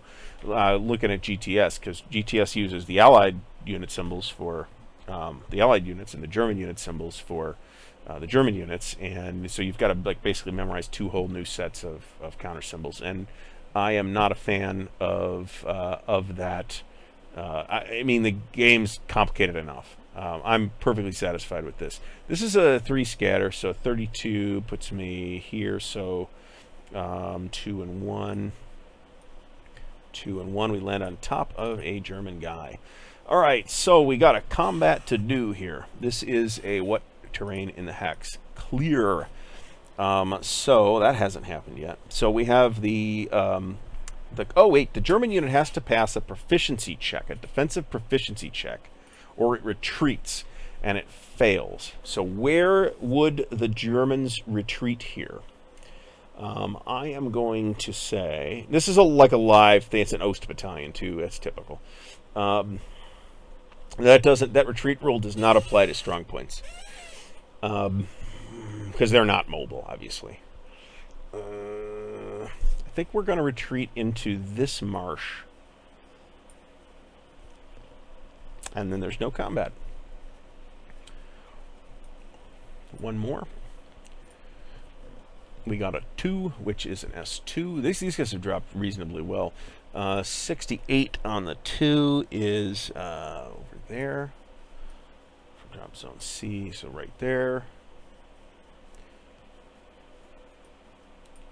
Next one gets another 2, is another S2. 85 on the S2 is over there.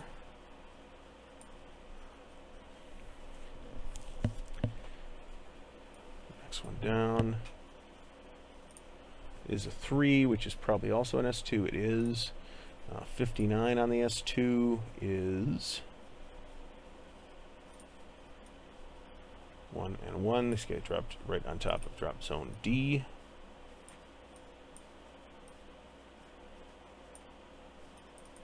I want to keep the drop zones on top because the units, when they move, will move toward the nearest drop zone. So keeping those on top seems like a really good idea. 3, and as I mentioned way earlier in the chat, I feel like this would be much easier to play with physical components than dealing with Vassal. But on the other hand, you know, it's a huge game, and it's a lot of work to set up, and Vassal does most of that for you. And that's advantageous too, particularly in the sense of now, where this is really kind of a learning exercise for me. Yes, it's a celebration of 1,000 subscribers. Thank you everyone for subscribing. But it's also you know, a learning game. I'm not a master of this game by any means. In fact, I'm a rube at this game at this point. So we got a 25 on the S2, so that's going to go there. That drops in the clear. So, you know, Vassal is a really good mechanism for that, and particularly with a, you know, what we call a monster. I mean, if whatever your definition of monster, I don't care who you are, this fits it. We got a 0-2 on the S4, which does put me 4 hexes north. 1, 2, 3, 4, directly on this nest. All right, so we've got to look at some stuff.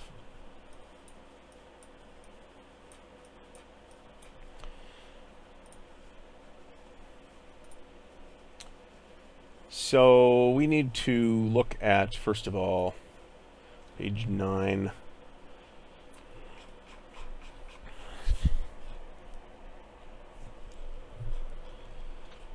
So this is a strong point artillery. Okay.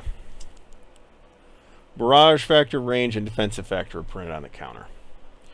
So they can't retreat, so the defensive factor is 2. What is its...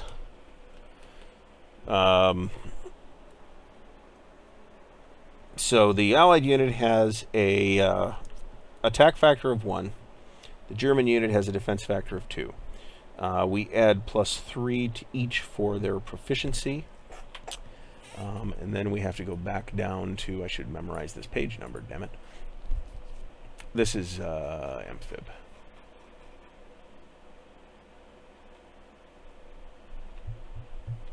We add +2 to the Germans. So the Germans are at a 7, and the Allies are at a 4. So we roll attacker first. The Allies are attacking here. So we got a 7 and a 5. So we have an 11 for the U.S. and we have a 5. So that's another 11. It's another tie. Is that a 6? It's a 7. So that's actually 14. But again, the Allied unit, the German wins the airborne combat, which is a completely separate airborne combat resolution phase. Totally different combat resolution mechanic than you're using in the main game. The German wins the combat, but he does not win the combat by enough to exceed the proficiency of the Fog of War unit. So the Fog of War unit stays where it's at. So we have a 1. And I think we will end up fighting that later on again, but we'll see what happens. So we got a 3. That will go back to the charts. That will, on the D, be an S2. And we got a 91 on the S2, which will put it C12 right there. Okay, so I believe that means we are done with the 101st Airborne drops. The paradrops, that is. And there were no leaders dropping with the Taylor drops general Taylor drops in the glider phase. So we do have Gavin and Ridgway, and they both have special abilities plus abilities common to leaders, which will be a factor when we start consolidating all these units. So the next step that we need to do is the 6th Airborne, and I feel like we're not going to get anywhere close to the 6th Airborne done. So I think for my learning exercise, I am going to do that off camera, and then we will see what happens with that. And I'm going to probably take a little more time to be very careful with the 6th Airborne drop. So if you haven't seen it, let's close that up, maximize this, zoom out 1.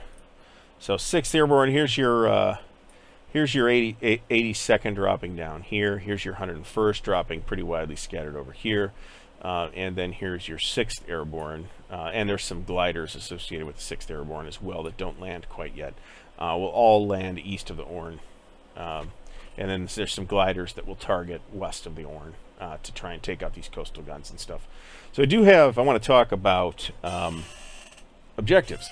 So historically, objective of the 82nd was to protect this flank, and so the clear the area of hostiles. Okay, so that is a #1 priority order to give to these 2 divisions, is to clear the area of hostiles, and their ability to do that in the Fog of War phases is going to be pretty limited, but we are going to have some consolidation that happens as well. So and then we want to protect this flank. I feel like we're not going to be within striking distance of Carentan with the Airborne. We'll see how that works. We've got a relatively tough unit here from the 91st.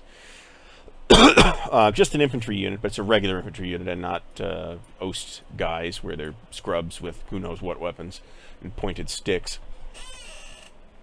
So, and then everybody's going to hold until relieved. So the guys on the bridge will hold until relieved. So definitely. But they need to. Everybody needs to establish something. They need to clear the area and establish something of a perimeter, and they need to clear these coastal causeways in front of Utah. So let's look at that. That's right here. So top priority is going to be eliminating this handful of units in here, and of course the static units as well. And you got some guys in Fokerville that are dug in for the beach landings. Just support the beach landings, and we've got some pretty decent positioning on that, I think. We'll see how the consolidation phases go. We have lost some guys. Haven't been tracking replacements, but I'm not sure we do that. I think replacements in the context of the airborne assault are pretty much handled by the extended scatter. So I'm going to wrap this up. If anybody's got any last minute questions, feel free to ask right now, because I'm going to run for about another 5 minutes. I do want to thank everybody for watching. I especially want to thank everybody that subscribed and kicked me over 1,000 subscribers. That was like, it wasn't a surprise. I saw it coming, and I wanted to do something special. And what I wanted to do actually was like like an actual FaceTime type of, not FaceTime, but like a video with me in the camera, which I've never done before, and the tripod broke, so I could have rigged something, I suppose, which is pretty much what I do when I make videos anyway. It's not like I have a bunch of fancy equipment. I got a cell phone and a microphone stand that I use to hold the phone over the map when I do live play videos. I do have another video coming. If you've stuck with me this far, I do have the next video in the First Crusade series happening. I will talk about what rules I screwed up and didn't spot during the episode in the next episode, and there's a big one, the siege rules, basically, which kind of cocks up the whole game, but it's just one turn in. So it's an interesting game. Wouldn't say I'm gonna hold off having an opinion on it quite yet, but yeah, I do want to thank everybody. I don't know how many people we have in the chat here. It looks like 6, 2 of which are probably me. So I want to thank everybody for stopping by. I want to thank everybody for making the Ardwulf's Lair, the YouTube channel, into what I think is a big success. And I've got good views on my wargaming stuff. I've got a lot of great followers. By all means, if you're not subscribed to the channel, I don't know why you're watching this 2.5-hour live stream, and if you haven't subscribed. But by all means do so, and leave me some comments if you want to see more of this. I'm going to definitely play through the 6th Airborne stuff on my own, and then maybe we'll pick this back up with the next phase, which will be the Allied movement phase. I think it's the Allied movement phase. Next is the first Allied movement phase, I believe. Yep, first Allied movement segment, and then we do glider landings, which there are a bunch of. And then, although it's relatively fast because they're not fog of war units. So, yeah, Kev said he shared this around, and thanks to Kev. I think he's gone now, but yeah, I've been around for a fair amount of time. I don't know if I've been doing wargaming videos as long as Kev has. I started out just to blather on a little as a little mini retrospective. I started out doing video game videos, and if you pour back through the old videos in the channel, you'll see a lot of videos about things like Dragon Age, and I did some videos on a bunch of different MMOs, and nobody watched that shit. So I got a halfway decent amount of traffic on my playthrough of Hearts of Iron 3, which I really enjoyed. It is a complete playthrough, at least until I decided the Germans, who I was playing, have won, and I don't really want to spend another 2 years gearing up for an Allied Axis invasion of North America. So I declared victory at that point, and I was happy with that. So, and by decent views on that, I mean some of those videos are up to 100 views. I did videos for Stellaris, and those videos are all under like 25 views. And I was doing that on like day one of Stellaris' release. And I like Stellaris a lot, and I'm not saying I am not going to ever do Stellaris again, but I do have a separate channel for video games now. So I just, again, want to thank everybody. Look, let me check in on the chat just to see if I've missed anything here. So, yeah, Grognard, it's pretty easy if you actually go... Oh, hell, I'll show you. If you go to your channel control page, just go to live streaming and go to down at the bottom, you will have an encoder. So the encoder that the streaming software that I use is OBS, Open Broadcaster. It is free and pretty good, and it does have its sort of idiosyncrasies where it wants to save videos in FLV format, which is a piece of ass as far as I'm concerned. But other than that, it makes it pretty easy, and there's pretty much instructions on how to deal with all this. So yeah, just follow the YouTube instructions on how to do live streams and events, and it's actually not hard. And Kev does a lot of live streams, and he does them all off the cuff, so I hardly ever get to watch them live, but I almost always watch them after the fact. So I'll be real curious to see what views look like on this after a month or so. So again, no, Bruce, if you're still wondering, I have not yet dropped the Brits. The Brits, I was going west to east, so the Brits are last. I'm going to do the Brits off camera, the British 6th Airborne, and some Canadians off camera, and I believe some French. Yeah, I've thought about that, and then I broke the tripod. So, so that's not happening right now. Now, admittedly, my tripod is jury-rigged. The tripod part didn't break. The part that holds the phone broke. So I may be able to fix it. I haven't really looked at it yet. It's just cheap plastic. It's actually a piece off a selfie stick. And I can get another selfie stick for $5. So, I don't know. Maybe. Anyway, we're already over. I want to thank everybody for watching. And really, it means a lot to have finally hit the 1,000 subscriber mark. And at this point, we are back in video making business with Atlantic Ball. So thanks again, everybody. Everybody have a good night.